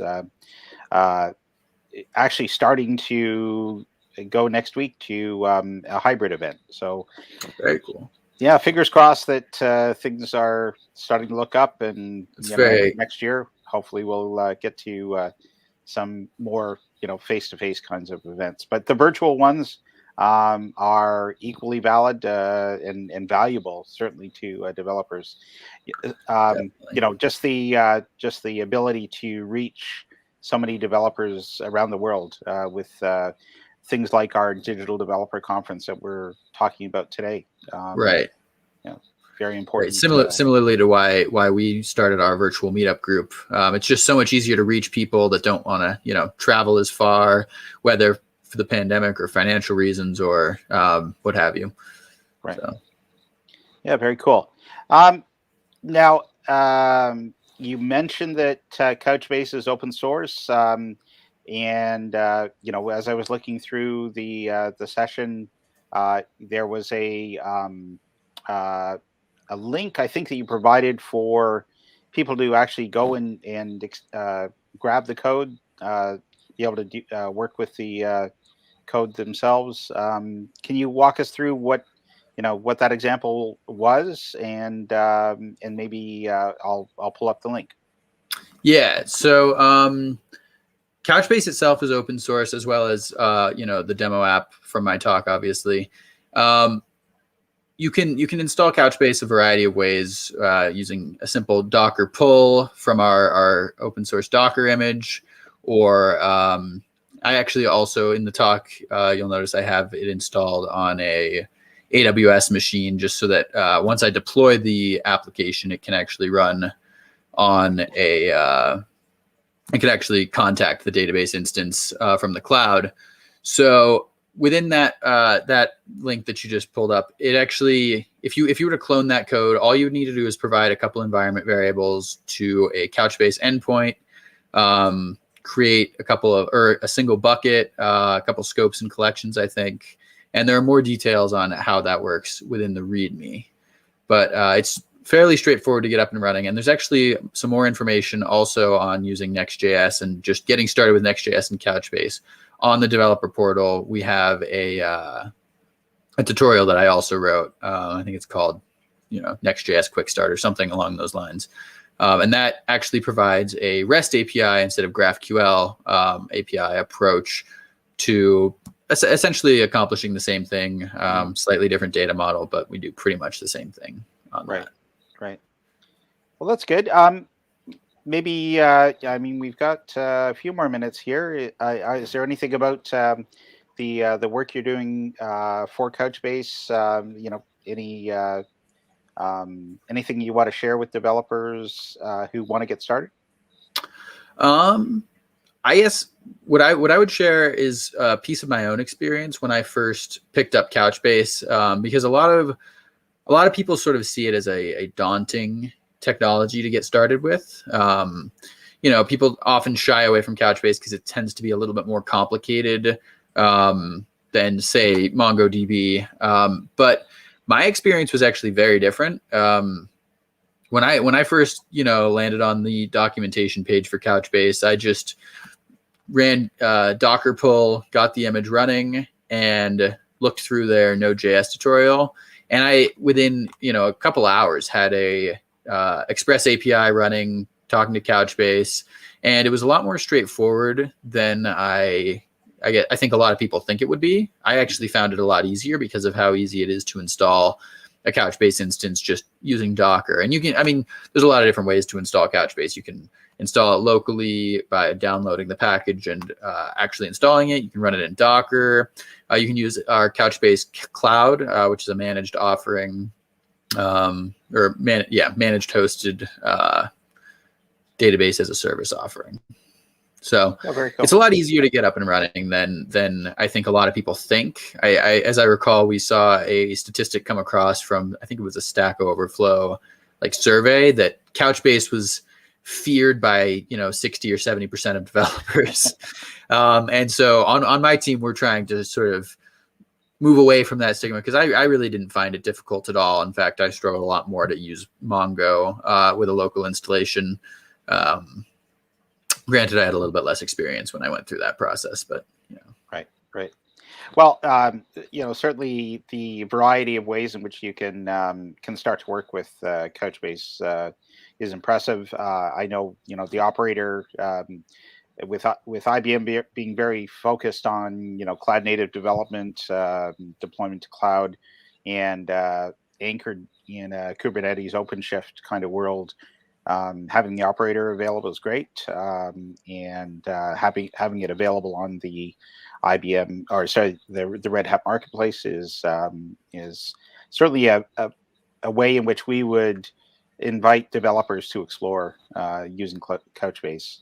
And certainly that example that you ran through, deploying it on IBM cloud as well, maybe that's one of the ways in which a developer could take and clone it and then work with it, deploying on IBM. Yeah, definitely. The only I mean, literally, I used AWS just because it's what we use on our team. But the only thing that you have to provide that's any different for a cloud deployment of the demo that I presented it's just that it's like the IP address. You use localhost when you're developing locally, just pointed at an IP address. So it could very easily be translated onto the Red Hat marketplace or hosted really wherever you want. Couchbase is very platform agnostic. Right.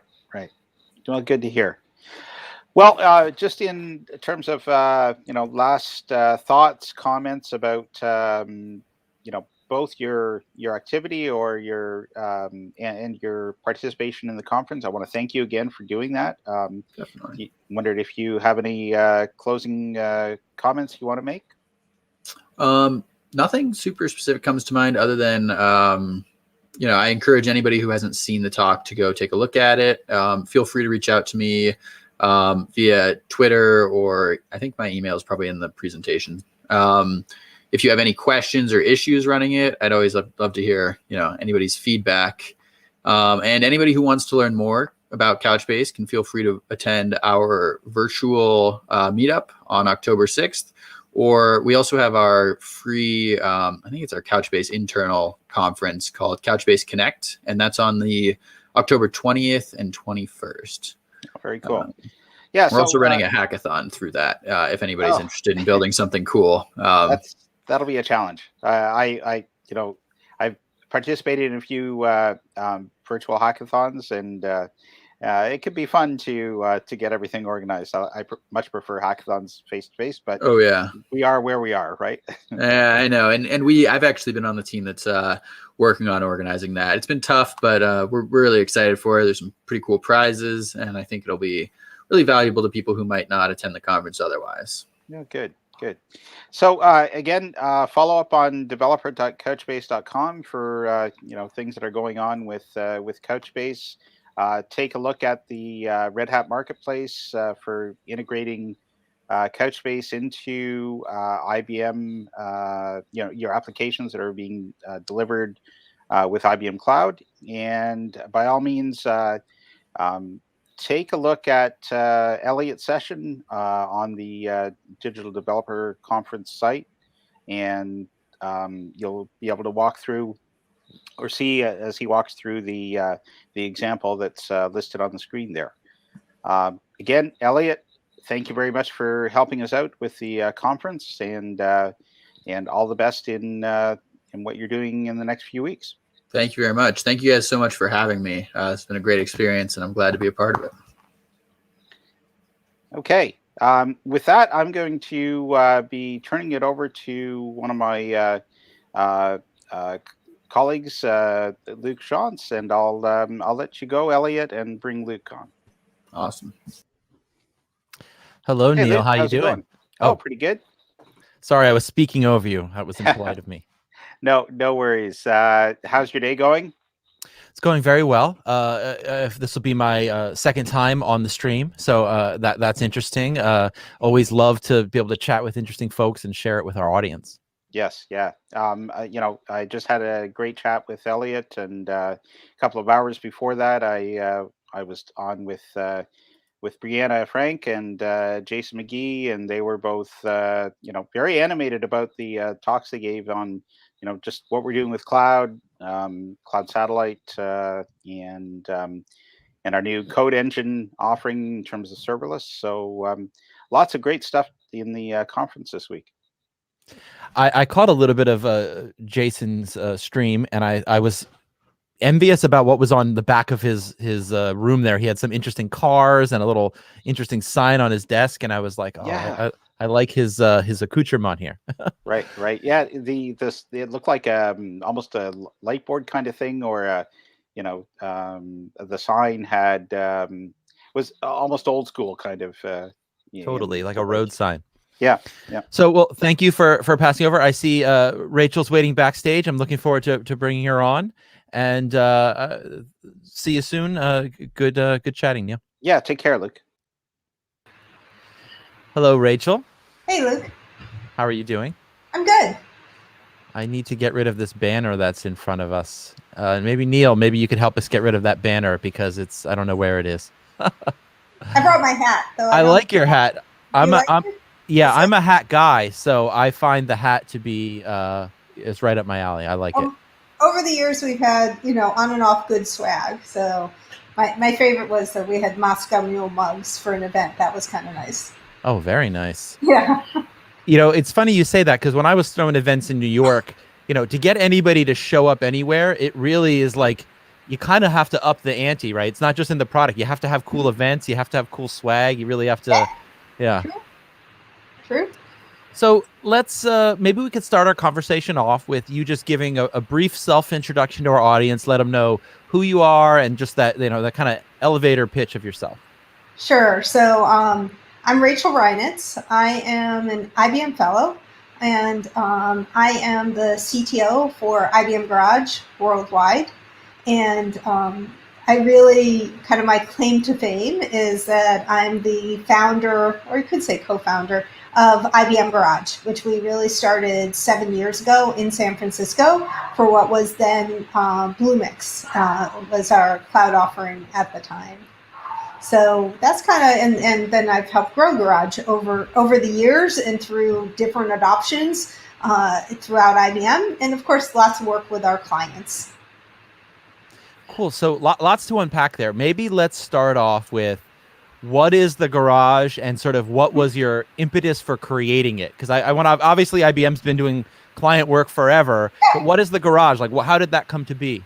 So, kind of two parts to that. So Garage in general, Garage is an approach. It is an approach that is now used across many teams in IBM to really work with our clients on opportunities, ideas, even problems that they have, and how we can help them to get to value quickly. So to coming to a solution or an offering for that opportunity or solution to the problem, and taking a very highly iterative approach. And really what we've done is create a methodology that pulls in key ideas from lean startups. So the idea of developing a minimal viable product that is addressing a set of key hypotheses. And it's also viable, it's bringing value. So really driven by that MVP kind of thinking. And then we merge in an emphasis on the end users and creating, delightful experiences for our end users. My lead designer is always reminding me, we may do minimal viable, but we do great, delightful experiences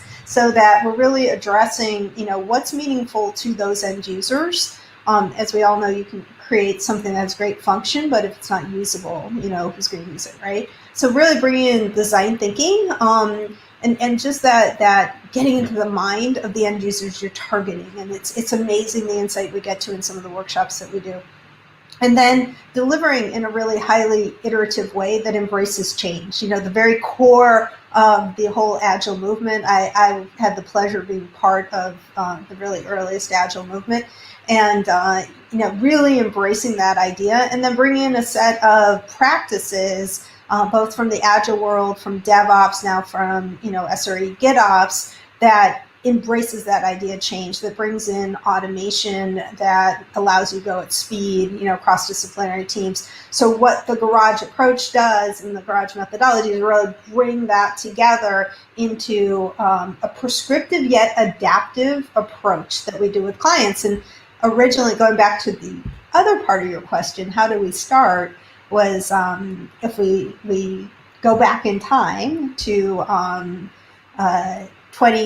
2014, we announced the Blue Mix Garage in San Francisco. So we added to this a physical location with really talented group of people, designers, developers, architects, and developed this approach, this methodology, based on a bunch of my experience, kind of pulled it together. And of course, it's evolved tremendously over time, and got to work with clients and just started, bringing them value. And it was really based on a premise that the next wave of cloud adoption would be driven by innovation, and by that speed to innovation, and that companies wanted to be more like startups in terms of, again, the speed of innovations, the speed of change.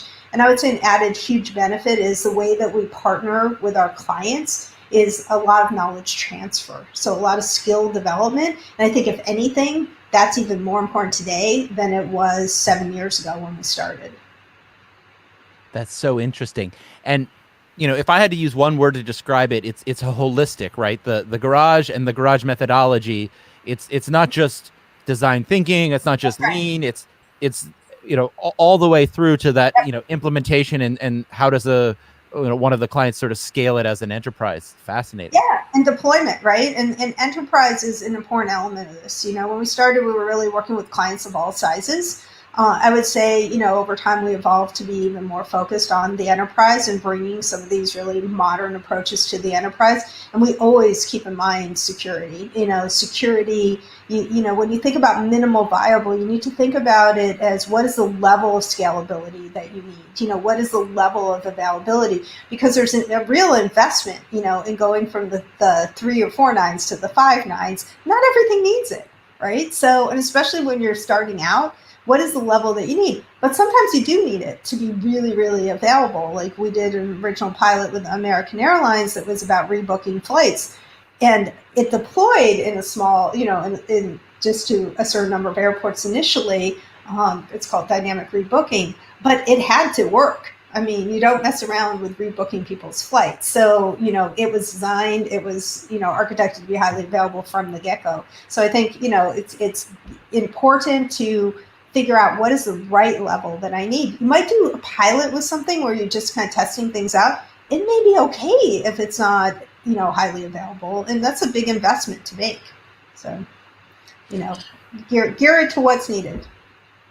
Well, and it is like you're saying, it's interesting, and it makes sense that, IBM being an enterprise has that innate understanding because, you had mentioned earlier that, it's not just the technically it working, it's that form fit. And I come from a startup. That's actually how I came into IBM. I was a startup using SoftLayer's infrastructure. I was an early Blue Mix adopter, and I got recruited in that way.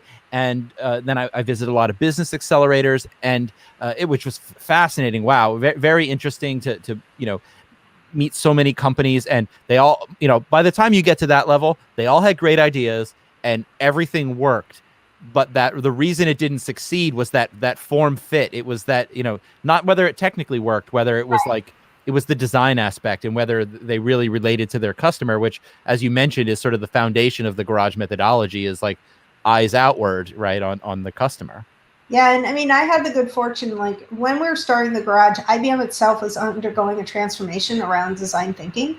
So we were already into it. And it was a huge change for IBM. I mean, if you think back to our products of 10 years ago, they had all the features that, a bank would want and everything, but, how easy were they to use? I mean, I don't think that that's been IBM's hallmark in the past.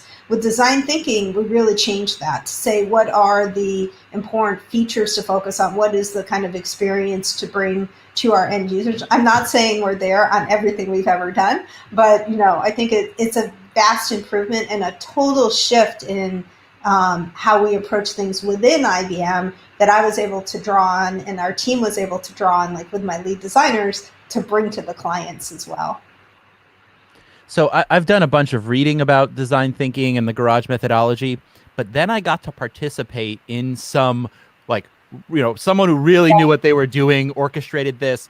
And then I've been doing some reading around some courses I'm taking. And it's really now started to click in my mind, the power of it, because what it does is it really lets you get the best out of, all of the things that in a meeting you can't say, all of the personalities, like someone's dominant or there's some, politic going on. Design thinking lets you cut through all of that and really get the best from institutional knowledge from all these individuals, and then mixes it up in a way that it becomes our process and iterates. I love this. It's really powerful. Yeah, design thinking, it's funny because, of course, we apply it to innovation areas with business, but we also apply it to, hardcore technical challenges, right? Integration of systems or whatever it is. And, when we do that, we're doing that with IT folks, and they tend to be more linear in how they think, as am I. And, sometimes you have to kind of coach them a little bit, it's okay, go with the process, because there's this whole concept of diverging and then converging. And it's what you said, you do use Post-its and you use the virtual ones now. And what that's doing is allowing a lot of voices to be heard. And it makes for a very inclusive process. And, I fundamentally believe that diversity leads you to better results. And there is, of course, a lot of business evidence of that. And so one thing you're doing when you're doing design thinking is embracing that diversity of opinion. And of course, it's who you bring into the room. So we encourage our customers that we're working with to bring their representatives of their end users into the sessions, if at all possible. Especially, we look at, well, what is your what is the current as is? Where are the pain points? And it's not uncommon that people come in thinking that they know what the pain points are and they're this, and then finding out it's actually something different when you really go through that process, and that maybe something's, a higher priority. I will say sometimes it's not recognized that there's a key role of the sponsors in the room, which one is to let the discussion happen. And in certain cultures, we tell the sponsors, you shouldn't even put your stickies down yet or be seen, right? Because you want to let the team do it. But they are the decision makers, because ultimately you're going to narrow in and decide, what am I going to do? And usually that's not a democracy. Usually that is then, the sponsor deciding. It's a great experience. Yeah, I would recommend if, whether it's through the garage or if internally in your organization, adopt these practices. It's definitely, it was a very interesting process. And then as you understand it, I think it really does allow you to get the most out of the individuals and the organization. And I will put a plug in, because IBM has really worked on this with enterprises, and we have our own brand, Enterprise Design Thinking, that brings in elements that work particularly with the idea of enterprise and going to scale. And there's, just fantastic training materials that are publicly available to people, and you can even get a badge in a few hours. We've done some really interesting work about what does it mean to apply design thinking in the area of artificial intelligence. So I really recommend people check that out. That's public. The Garage methodology is also, a completely public site that has, all the kinds of concepts I just talked about exist there. So, the advantage of now having been around 7 years is there is this collection of, I think quite strong information that's out there that can be learned from. And so there's this sort of virtual methodology that can exist anywhere. But then, as you mentioned, there are these physical site locations where, probably not so much right now because of the pandemic, but in other times and in better times in the future, you can actually have face-to-face meetings with, like you mentioned, these various stakeholders, your employees, your customers, IBMers, and all work together. Yeah, I would say, we do it in all different places, right? And I think there's we started out very much with co-location, and very much, one key element that my co-founder Steve Robinson brought in was the idea of being in startup communities, because we were looking to reach clients of all sizes and to be authentic with the startups. And I would say also learn from the startup, both the way they do things and specific things they're doing that might be of value to other kinds of customers. We went into startup communities. So Galvanize in San Francisco, WeWorks in a number of locations. We were in with universities, and University of Melbourne has kind of an accelerator. So those physical presence were very important, and frankly also very important for our clients to get a sense that this is really a new IBM. I would say that new IBM is now what IBM is, and so it was very important then. And then of course with the pandemic, we had to shift very rapidly. Now, I will say that, sorry, I got like a notice on the computer. I will say that we were in a good position to shift, because IBM in general has always done some remote work with clients. And one of the key things we did, and I really credit the lead designer of my part of the garage, Rick Goldberg, was, his point of view was, we're not just going to take the workshopping that we do and now do it virtual, like in Mural. There's parts of it that we'll do that way, but what can we now do that's going to be better? Or that's going to adapt for the fact that you're virtual. So, in the past we did intense couple-day workshops and went through a lot, which is great for the focus, but it can be hard to schedule because you have to get people to, block 2 days on their calendar or flying people in. Now we can spread that out over several days. And what that does too is give us more time to reflect and to adapt the next things that we're going to do. So there was a number of things that we did. We changed kind of how do you do warm-ups, how do you get people to focus, those kinds of things. And certainly we've used Mural as a key tool. And I think now, as in some places we start to see the ability to get in person, I think, again, we'll see a variety. I think we'll see a mix of different kinds of work together. I think we're excited about doing work at our client locations. I think a lot of clients want to set up innovation labs, innovation capability. We had quite a few clients that visited us early on and said, like, wow, I see so much benefit to being in these startup communities, and took up residence into some of those startup communities. So I really think, we'll see a mixed bag. And from a IBM Garage standpoint, I think we'll see a variety too. We're revisiting our, kind of customer centers and that kind of thing. So, some garages may take place at IBM locations. I think we will continue to do some things in startup communities and with our clients. And I think we'll continue to do virtual too. Yeah, and I mean, I feel like the virtual part is sort of the silver lining to everything we've had to experience this last 2 years, is it made it a first-class citizen. And now, like, most events when they come back are going to be hybrid, right? It's something that, is going to stick with us moving forward. And like you said, the flexibility, maybe it doesn't replace everything, but the fact that you can do it sort of on the fly without all this overhead is a big advantage. And some things are easier. I mean, design thinking you can do decently. I mean, you can do it virtually effectively. I mean, I think there's some things you lose. I think the hardest thing to do virtually are architecture kinds of discussions, because, that effective whiteboarding, that's a hard one, right? I mean, we use Mural, we document things in a box note. We have starting architectures. We have a whole cloud architecture center that has great starting points. But I do think that particular piece of collaboration can be challenging. The other thing that's a little bit challenging is, a big part of what we do in design thinking is drive alignment. That's actually a huge part of what we do in Garage. It's maybe sometimes even a little bit of the hidden benefit, though we do talk about it with our clients. Then some of the workshopping, what we're trying to do is say, like, what is the opportunity? What is the real opportunity?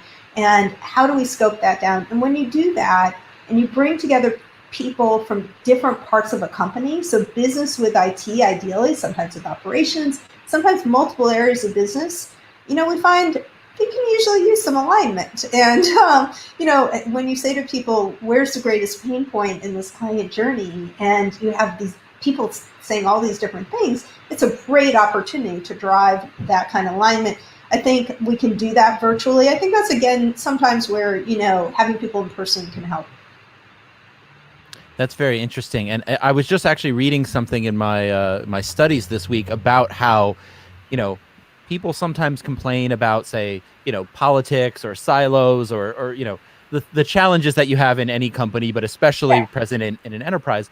And, very much like kind of that lean methodology of facing those things head on it's not this thing that it's imperfect because it's there. It's innately there. It's like you have division of labor, you have, management structures. Like these are the things you have to face. And then it's interesting to hear that there's these tools and methodologies that let you address and sort of, like this issue of alignment. So it's facing that reality of like, this isn't the anomaly. This is the way it is. And we need to, face it head on.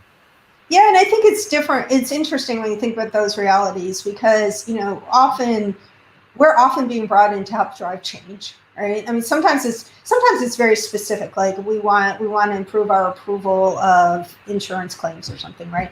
But sometimes it's like, sometimes it's we really are looking for a different way to innovate, a different way to work together. Sometimes it's more on the technical side of, we've been trying to adopt Agile, we've been trying to adopt DevOps, we're not getting quite what we had hoped for.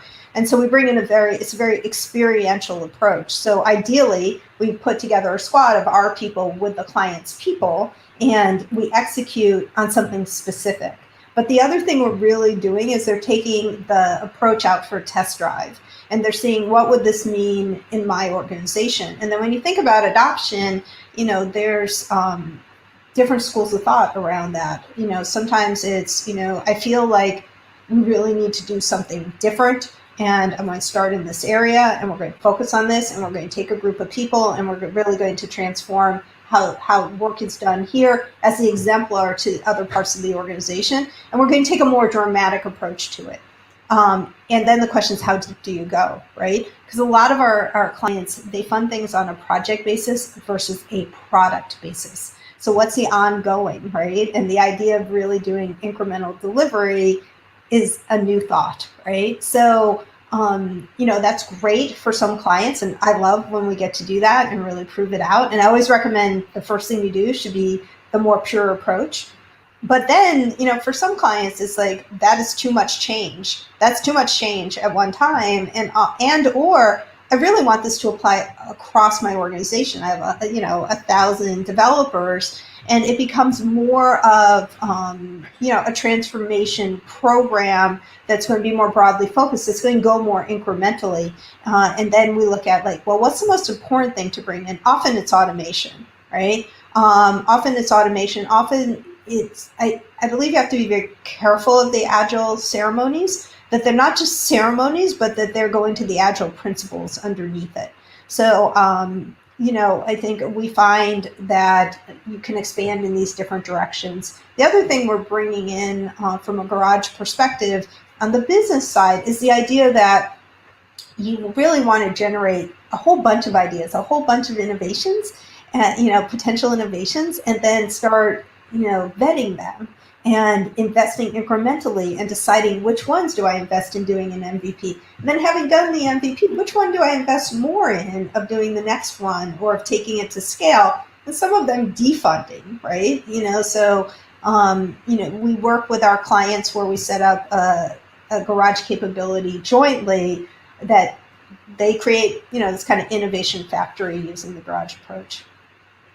So let me ask you, and we talked a little bit about this. So when you say jointly from a developer perspective, right away I think of pair programming. Is that Yes. One of the tools in your arsenal?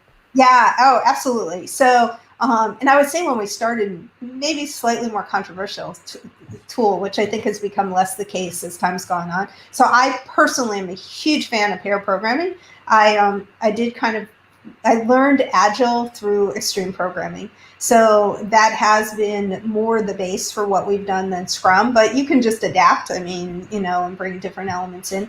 But pairing in particular, it's so powerful. It's so powerful for knowledge transfer. It's so powerful for quality. The other big thing is, we do pair programming with test-driven development.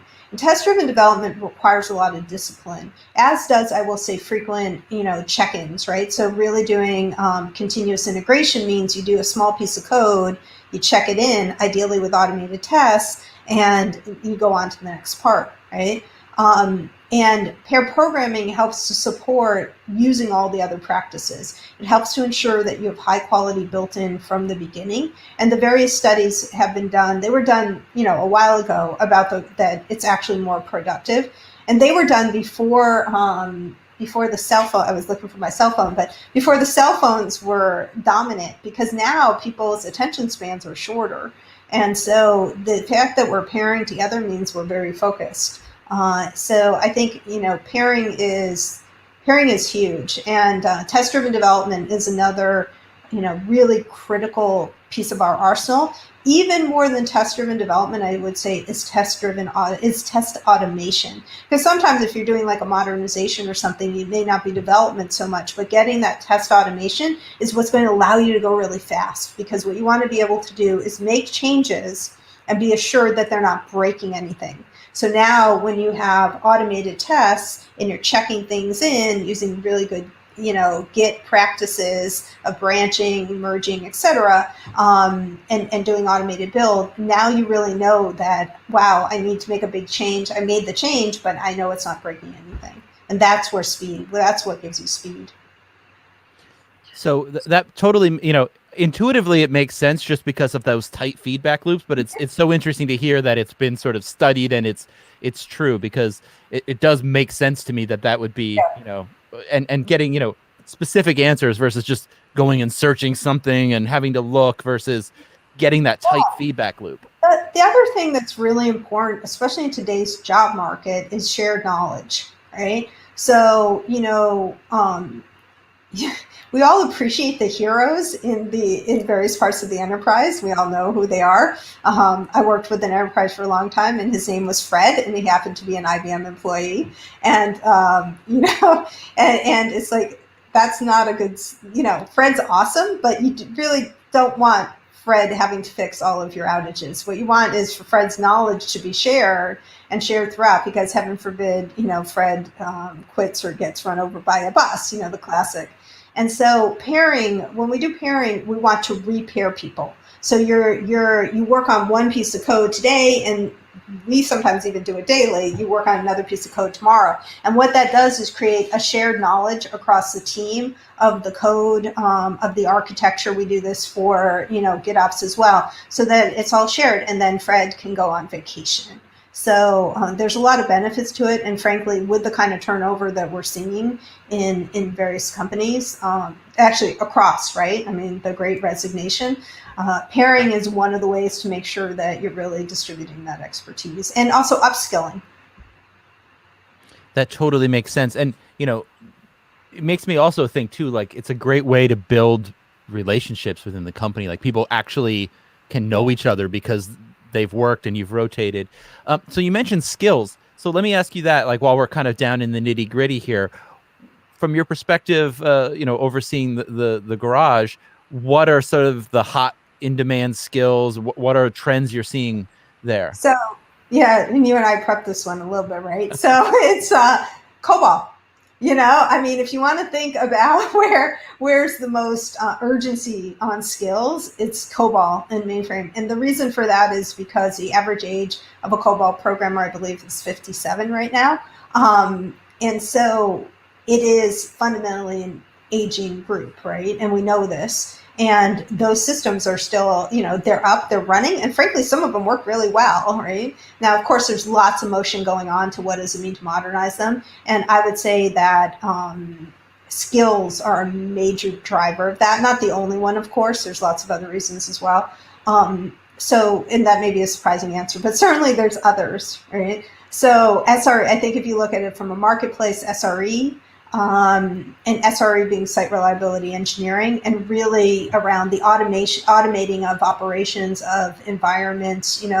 I think that's a huge shift when we think about an enterprise as to how they do things. The idea that your operations people are coders and in fact are writing automations to address incidences that occur, bring in a lot of tools. I think, there's always a demand for security. We see, unfortunately, security incidences and modern security.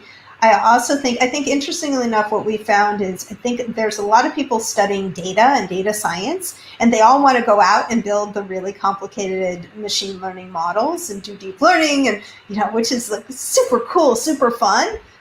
But you got to get the data to be able to do any of that. So the demand and the need for strong data engineering, the ability to, really understand these different kinds of data sources, to understand, different kinds of eventual consistency, ACID, all these kinds of things.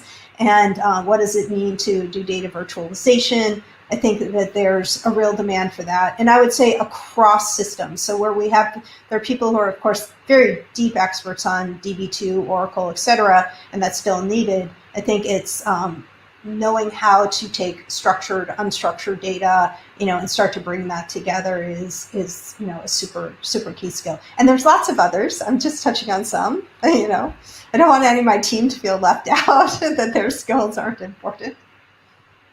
I remember maybe it was like a year and a half ago, there was some news story that came out about needing COBOL programmers in like a New Jersey municipality, and that's when it sort of blew up, and I remember it becoming like very popular. But it's interesting to hear that it's still the case today, and it makes sense, like you're saying, there's millions and millions of lines of code of COBOL that are running all kinds of infrastructure and government and banks and probably hospitals.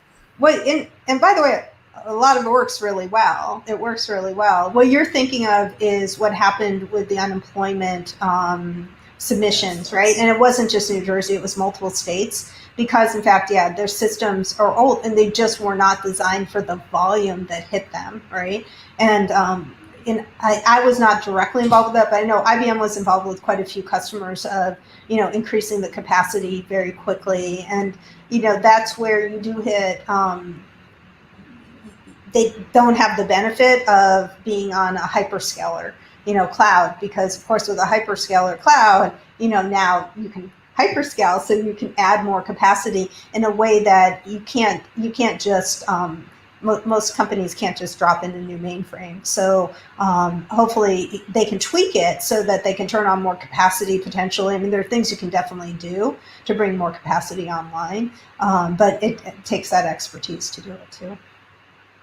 So interesting. So something else I wanted to ask you about, because we still have a few minutes left, but I wanted to ask you about your work with diversity, equity, and inclusion. So I am I'm passionate about diversity, equity, and inclusion. I would say that a lot of what I do is really work on it within my role in part, right? So both as an IBM fellow and as a lead we have a new garage organization in IBM that is a pre-sales organization that we've been building up a lot of capability. So we bring what we do in the large and a billable engagement. We do this as an investment with some of our clients around our technology adoption. And as part of that, we've done very significant hiring in the past year. And so as we do that hiring, we're looking at all along the phases, are we embracing diversity, even from a statistical standpoint? We work with talent acquisition to make sure that, we're recruiting from universities, from places that have good, diverse representation, and through our hiring practices and everything. And then personally, I spend some time with some of our candidates who come from a diverse background. It just happens that for the Americas, the vice president lead on it is also a woman. So, making sure that people are being heard. So in the culture that we're building, we do it both through example and through a program that says, we want to hear from you.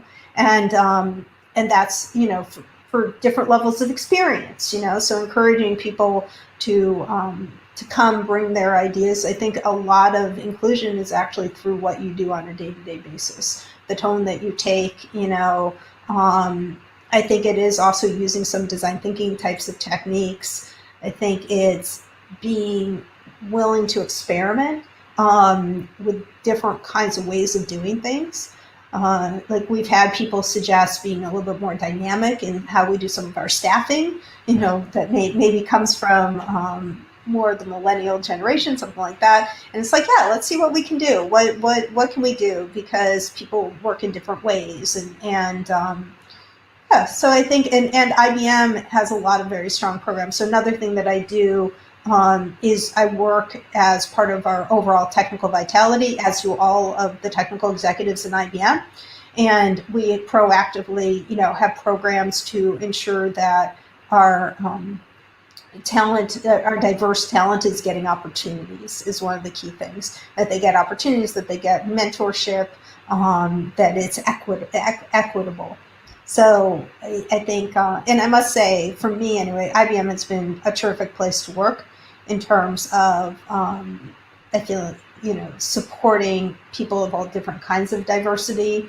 And, as a woman having, strong programs of, actually they've greatly improved the maternity and paternity leave from when I had a kid.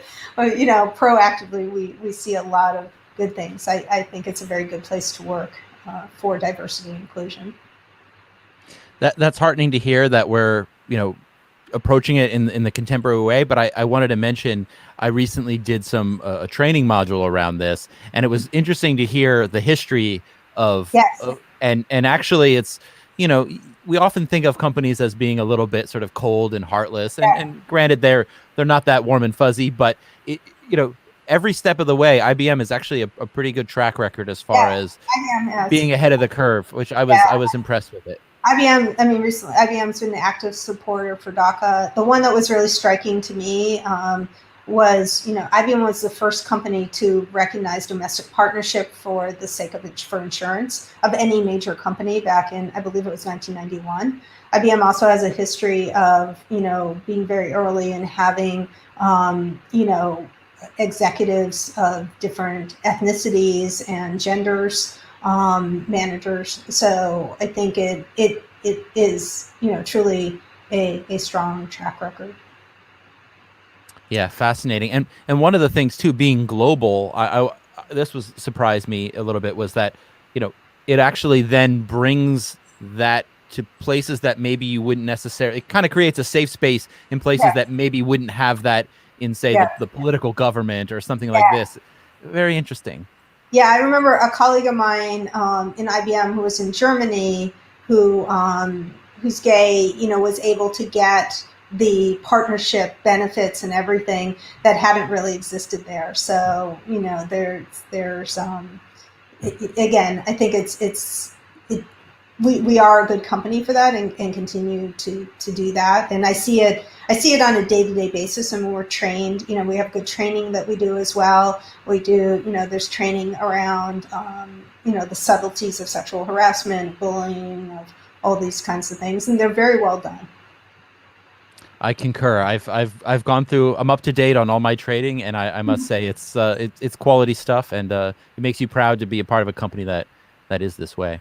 It is, and I will say, for the kind of work that we do in Garage, which is, there's a lot of creativity and driving alignment, and of course our customers are diverse, right? They're diverse in all kinds of ways. So, bringing a diverse group of people to work with our clients increases our effect. And something else I learned, and I know we're getting close to our time and we need to wrap up, but something else I learned, besides it being the right thing to do, it actually is better business, more productive. It's like, not that should be the reason we do it. We should do it because it's the right thing to do. But it's also interesting to know that it's not a sacrifice. It's actually better for everybody, regardless of if you have the pure motivation, which, hopefully we do. I think there's lots of evidence of that. I do think that, it's not always the easiest thing, right? It's not always, it's sometimes like easier to have a discussion with people who all look the same as you, come from all the same background. You're all going to agree on everything. So life is easy, right? Everyone comes from the same perspective, but that's not going to get you to products that serve a broader need or solutions that serve, many different people who don't look like you, right? You know, to design a product for my mother, you really want some people who are per generation giving input, because it's very different, right? And just like to design things for my teenage daughter, it's a different experience than what I would look for. So again, it goes back to that user centricity as well. You know, it goes. I think some of that goes together, having that diverse point of view. At the same time, you're designing solutions for you know, a diverse group of people or a specific group of people that you want to make sure you're bringing their point of view in.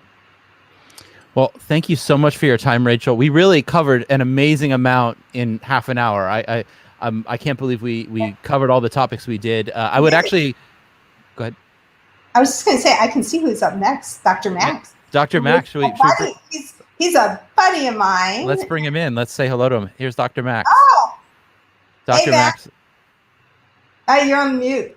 Yes, exactly. How are you, Rachel? I'm good. Max, good to see you. You too. He was appointed Distinguished Engineer not too long ago. So yeah.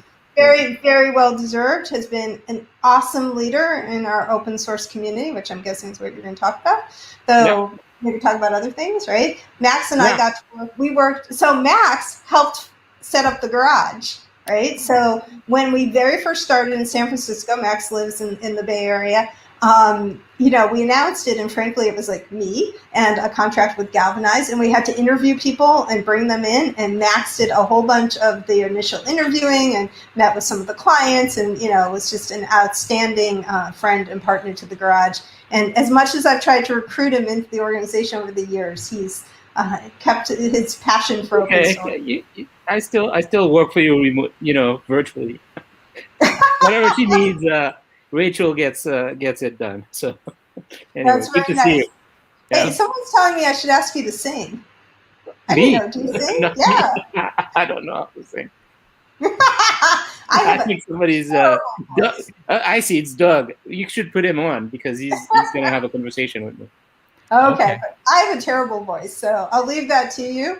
And good to see you. Thank you, Luke. Yeah. Great to see you, Max. I'm sure the audience will get a lot out of your discussion. And I should say one thing. Rachel is a great mentor. And anybody that gets a chance, if you can, you know, to get in her circle, I would highly recommend it. Because she knows a lot of people. She understands IT. And if you get a chance to talk to her, you should do that.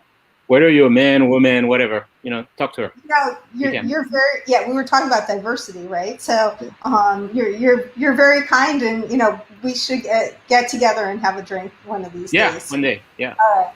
All right. Thanks a lot. Thanks ciao, so much, ciao. Rachel. Bye. Well, Dr. Max, good to see you. We met one time at KubeCon a few years back. Okay. In Barcelona. We probably don't remember, but we met and chatted there. And are you're having a conversation with Doug? Is that what's up Yeah, next? exactly. We're gonna have like a back and forth about open source, hybrid cloud, things like this to kind of finish the conference. But feel free to stay and, you know, moderate us if you want. But we're just gonna have a conversation. Well, I would love to, but I actually have some of my day job to finish. Yeah, I still have some work to do. So let's bring Doug in, and I will say goodbye and let you both continue your conversation. So, Doug, welcome to the stream.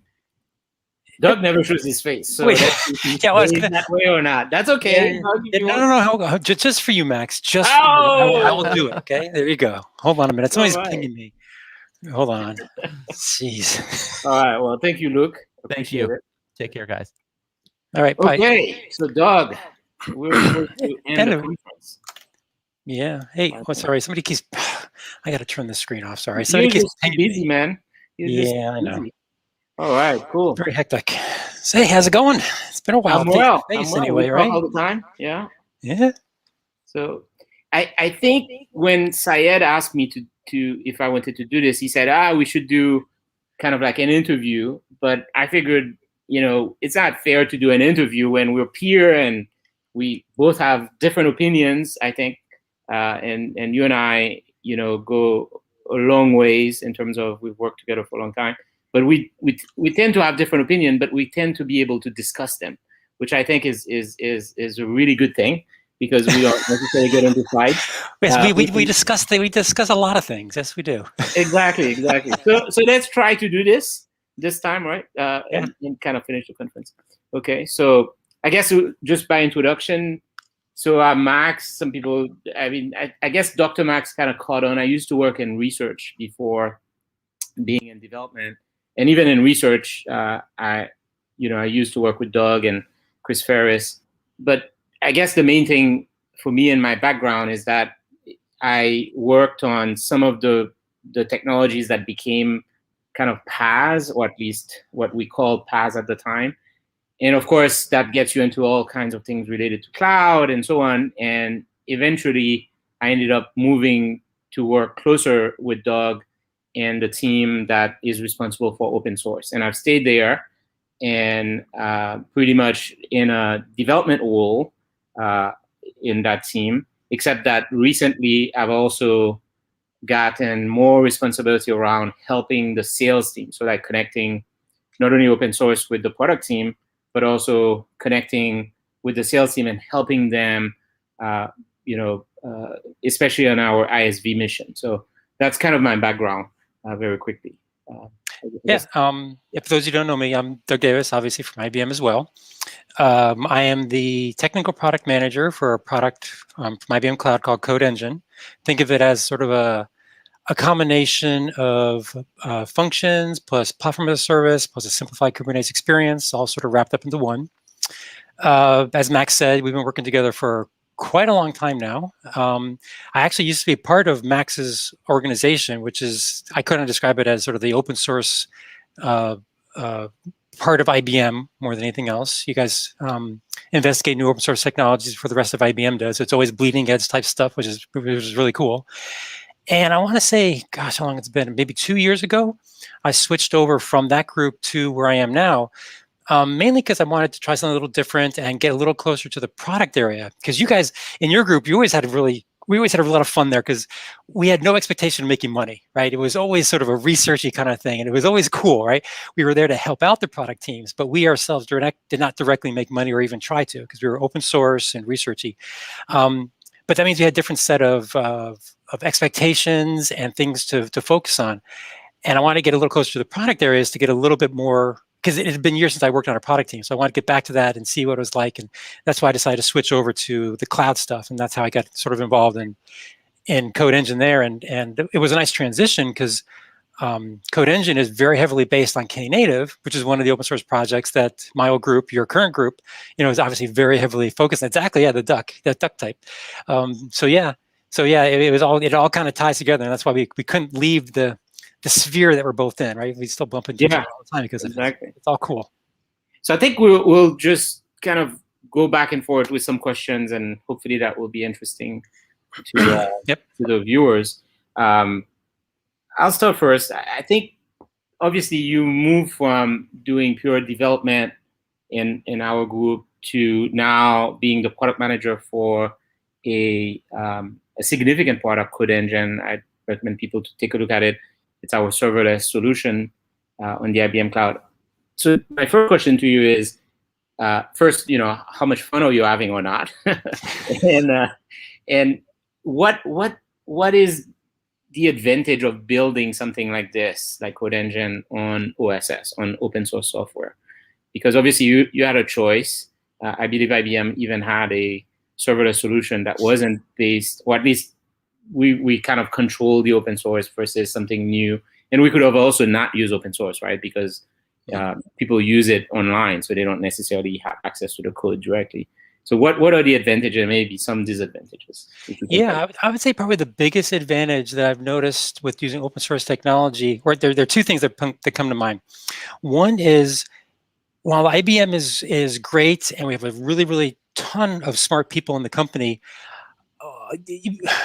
when you use open source technology, you kind of get access to the brain trust of basically the world. Right? Everybody from other companies, just your average Joe Schmo who chooses to work on the project, whether they work for a big company or not, you get all those great minds working together to produce something that is probably orders of magnitude better than what you could have done on your own. Even though, like I said, we have a lot of smart people in IBM, hearing the different perspectives from the other companies, the different set of customers involved, what their needs are, being able to leverage that and to keep the product or to keep the technology streamlined to the most important things is probably one of the biggest advantages that I could see.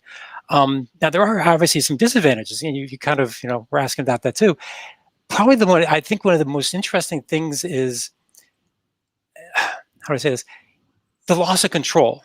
And that's not necessarily a horrible thing, because obviously, if IBM completely owned the code base, we could obviously do whatever the heck we wanted at that point. But, and while it's painful at times to think about, hey, our destiny is influenced by these other companies, right? That's a little bit scary if you're betting your business on it. It also prevents you from doing what I would call sort of the wrong decisions, right? Because a lot of times in any company, if you only have your particular needs in mind, it's too easy for you to make the wrong choices for your customers, because you think, oh, everybody's using this technology or is going to use this technology the exact same way we do. And that goes back to the advantages of being in an open source community, is you hear all the other perspectives and say, wait a minute, we didn't even realize people use Knative in that way. My gosh, we didn't even think about that. If we were doing it on our own, we might not even support that use case, right? So that loss of control can be scary, but it's also a good thing, because it means you're going to have other people's perspectives and people are going to be influencing you to make sure you do things like have a broader set of requirements, potentially even also make sure you don't add things you shouldn't add. Because a lot of times people tend to add bloat. They add features that no one actually gives a crap about, maybe except for one person. And that gets added because they're high in the company, right? And not because there's a real solid use case for it. Open source community makes you justify it more to prove that it's actually worthwhile, and it isn't just one particular very thin slice of the community that wants it, right? So as you said, there are pros and cons to it. But overall, I definitely think there are far more pros than cons with the whole thing. So it's nice. So next time you're bugging me for features that nobody wants in the open source, I'll remind you of what you just said. Well, yeah, there are always exceptions to every rule, Max. You know that. Whatever I want has to take top priority every single time. And I want it yesterday. You know that. Yeah. So what question do you want to me? Since let's make it fair to go back. Yeah. So one of the things that I think is interesting, and I think this probably applies to a lot of companies that are involved in open source, is there are a ton of open source projects out there. How do you think IBM, or I guess I should say even your organization within IBM, decide which projects to work on? Because there's Knative, there's Cloud Foundry, those are obviously big ones that we are involved in. But there are other open source projects that have come along, even by other really big companies that we partner with a lot, but even for those, we choose to say, no, maybe not this time. So what do you think of the criteria that IBM or your organization uses to decide what's of interest to us? Yeah, this is a very good question, because as you said, we have limited resources, and it seems that the number of open source projects is almost infinite. Like GitHub, you just do a search on any technology and you'll find a bunch. So it's a tough question. I think the way we do it works well, and I would categorize it as market driven with some level of verification early on that we try to do. So obviously we're led by Todd Moore, who has a good view of what's going on, but typically the decision of where to go will come from, first, is there a customer asking for it? And there's an example of this where recently there's a customer asking for this technology called Pulsar, and obviously we haven't gotten into it, so we're discussing it and so on. It's open source. And there's also Ray, which is also another project around serverless that seems to be interesting. And a lot of times, the decision is not going to be immediate, where we drop everything that we're doing and move to this new technology. However, if enough of these requests are coming in, then it clearly raises the market for, let's say, something like Pulsar. And then obviously, then we start looking into, well, could we find somebody to lead it? Is there an obvious person that can actually step in? Then we look at the health of the community. Mm-hmm. That's also something we tend to try to do. We spend a lot of time actually in this healthy evaluation, look at if the project is also sound, technically, but also is there any kind of is the different contributions coming with the right licenses? Because a key problem that happens in open source is if you spend a lot of time or you spend a lot of investment on a project, but it turns out the license has a variation from existing licenses or has code that is not licensed or has issues, there could be many security issues, then it can become a real problem. So there's a whole set of evaluation that we actually do. And based on that evaluation plus customer demand, plus having one person take a look at it deeper and giving an idea of the healthiness of the community and also whether or not the code is decent enough, then we tend to jump in, And I think it becomes even more important for us, any project, if people like you on the product side come back and say, we're really thinking of using it, or the next version of our product is going to evaluate this particular open source project and think about using it, then it becomes almost a de facto decision, right, based on those different things. But it tends to go from there's an exciting technology buzzing around to something that the product team wants to use. And obviously, at that time, we don't necessarily discuss publicly that we want to use it, but we just get in and start participating. But it's a process. And what I've seen, last important point to make, is that this tends to happen every year and a half, about 18 months, where a new technology comes along that's interesting enough that we should pay attention to it. And I've seen this consistently over the past 10 years, where the moment you think this particular one thing is going to solve the world's problem, something else comes along. Yep. Which actually leads me to the next question that I have for you. And it's whether or not you feel that Kubernetes is pretty much the end of containers, meaning, everything you want to do with containers, you will find in Kubernetes, or is there something else? Is there something that Kubernetes doesn't do for you that you would like to do? And the reason I ask this is because I know you were involved in Docker, you were involved in Cloud Foundry, and you were involved in Kubernetes. So you've seen pretty much like 3 different technologies evolving. And now it seems like everybody sort of agrees Kubernetes is it. And maybe that's the answer, but what are your thoughts on this? Yeah, just to circle back around to your previous discussion, though, that's actually one of the things that I don't want to say miss, because it implies I'm lacking something in my current job, but I do miss that about the old organization that you're in, is you guys always got to play with the new and cool stuff, because you said every 18 months or so things change, and it's like that for somebody who craves stability, that can be really, really scary. But that's one of the things I really enjoyed about the organization that you're in. It seemed like we were always looking at something new and exciting and stuff, and it was never ever boring. So yeah. But to your question about Kubernetes, well, you kind of answered your own question. You said things change every 18 months. The answer obviously is no. I don't think Kubernetes is the end. I agree that it is the de facto standard now. Everybody seems to be circling around Kubernetes. I mean, obviously, some Docker folks might agree, might disagree, but that's such as life.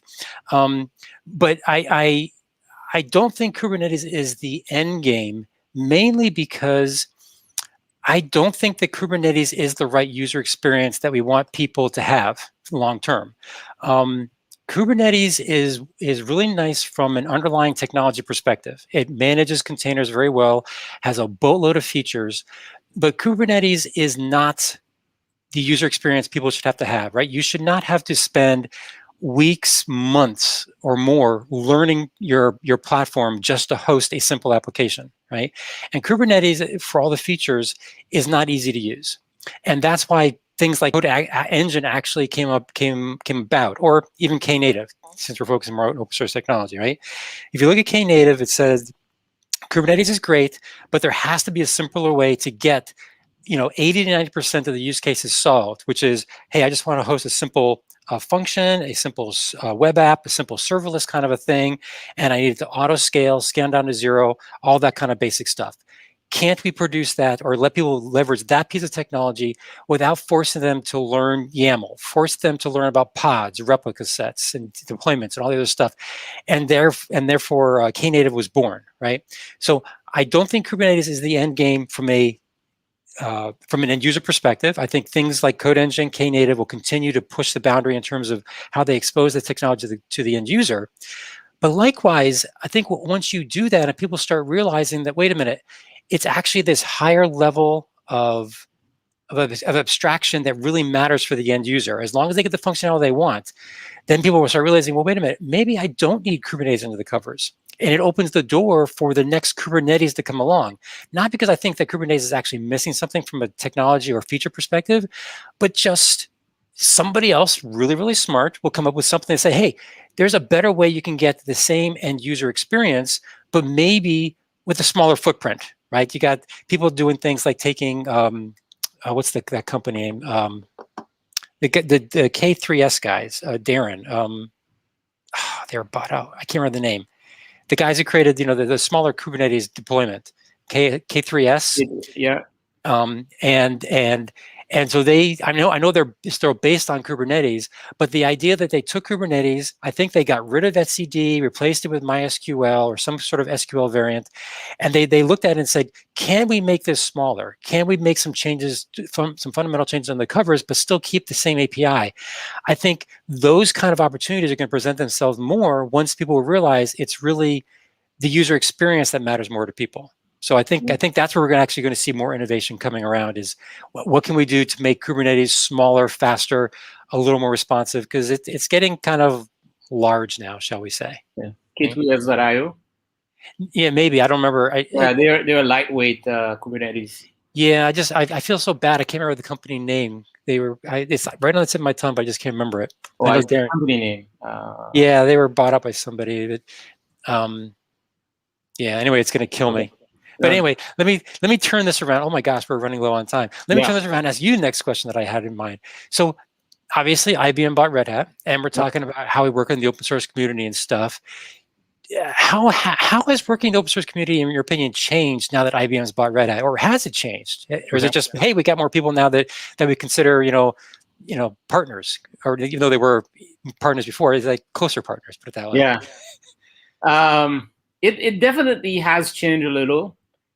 I think, obviously, for the best. There are a lot of complications. Rancher, that's the company. Sorry. Yeah, no problem. Rancher, I knew it would come to me eventually. Yes. Yeah, I was looking for it too. I couldn't see it from the website. It has definitely changed for the best. I've had an opportunity not only to work with Red Hat engineers, but also Red Hat sales and Red Hat executives, and there's definitely a lot of, there's work to be done to make the whole transition smoother here and there.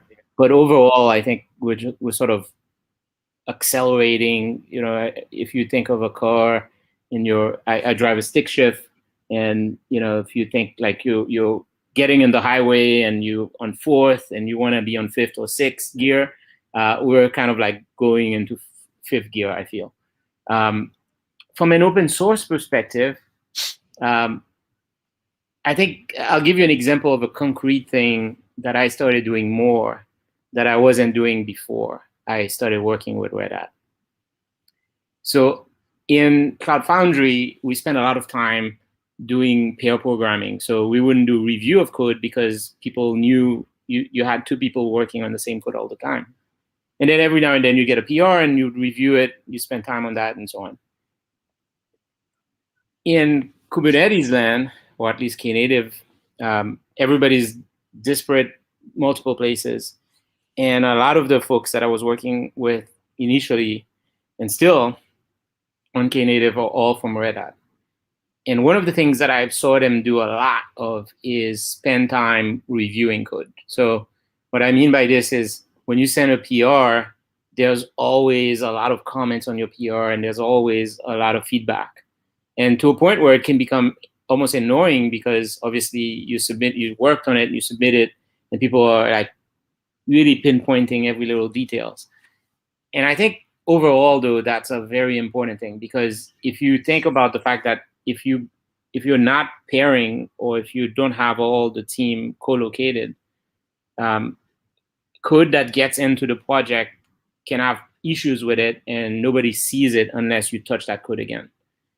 And I think the attention to review and making sure you do review a lot of reviews, and you almost make it as part of your normal day-to-day routine, is something I definitely learned from Red Hat. I think it's something they do way better than us, and that we've learned from and we've gotten better, at least certainly myself. So that's a concrete example of things that got better. Obviously, because they have a long experience with open source, and they have a long history, there's also some maybe not so great things. Like, for instance, sometimes you would see them working on projects, and it's not clear what's the connection with a product 100% all the time. So there's this and that. I think everybody at Red Hat can work on open source without much concern. It's the same thing also for us at IBM, but maybe there's a little bit more constraint in terms of, or at least maybe it's not a constraint, like nobody's going to prevent you from working on open source, but there's certainly the question of whether or not there's a product, there's a receiving end to that project. So working on a open source project that seemingly is not gonna become a product or a service is not necessarily part of the culture at IBM. Even though in some cases it could be great, because then you could discover something new, right? But there's that. But overall, I would say it's a blessing, because I think they have great engineers, and also really good people to work with in general, in terms of the personality and being able to work and be open, and always asking the question, is it for the betterment of the entire group versus individually? Even though I'm sure individually, when you have to do a product, there's going to be some of those features that you'd rather see, but then it forces you to prove that those features are better. So I think overall it's been I would say 80% positive, if I had to put a number on it. It's funny. I'm dying to ask you what the 20% is, but we're almost out of time. Yeah, I know. So I guess to finish up, what advice would you give to new engineers? Because you're in a unique position where you not only have done the role of engineer and in really, really interesting open source project, and then now you're actually a PM, so you're kind of leading the product of another open source based project. What would you give? What advice would you give new engineers that want to get into the engineering? What should they do? Or a product manager that's trying to build a new product based on open source? What would you start with? Like, what are some of the mistakes you made, maybe, that you would tell them to avoid, if you want to share? Yeah, I don't know what the mistakes thing, but the advice thing, that one, I think it kind of comes down to balance. I think a lot of people, I don't know whether you want to call it don't multitask well or something like that, but I find that a lot of people tend to live in they live either in the open source community, or they tend to live in the product area, and the cross pollination, or the bouncing back and forth between the two worlds, doesn't happen nearly as often as I think it should. And I think that's a bit of a problem, because I think if you live too long in the open source community, then you forget what the real product requirements are. And people will say, "Oh yeah, we take that into account all the time," but it's a little too easy to forget about it, because when you're a hacker, you get so excited by this feature you're adding, and you get excited by what it can do and stuff, and you lose sight of, well, wait a minute. Is a real customer ever actually going to use that, right? So you maybe lose touch there. Likewise, you get so busy on the product side sometimes, where you got your schedules, your deadlines, you got to make money, you got customers breathing down your throat to get something done. It's difficult to find time to go back to the open source community and do the thing that you're constantly talking about, Max, which is sweep and carry water, right? Getting the exact phrase, right? And just do the small little things that the community needs. not necessarily the big new features to prove your worth, just to prove your worth by just helping the community move forward, by fixing the backlog of issues, little things like that. You got to find the balance between those two worlds, because there are things you get from both sort of viewpoints and both places that feed into each other. And a lot of people don't realize that. And I know it's really, really difficult because no one has any free time to do this kind of stuff, but it's so much better for your career to be able to have both perspectives when you start looking at new problems that pop up, to say, wait a minute, it's not just A, because wait a minute, my open source background says, wait a minute, I got to take into account B, C, and D as well. And you don't get a sort of myopic view of this particular problem. And there's so much advantages to be able to bounce back and forth between the two. I think it really comes down to finding that balance of time between the two worlds. I think that's just, people can really benefit from having both experiences at play when they start thinking about things. Nice, I like your answer. It sort of reminds me when I started investing. The more you do it day by day, little by little, the better the rewards in the future. Even if you're saving money, right? So you have to invest in every day. So all right, cool. It's been fun, Doug, chatting with you.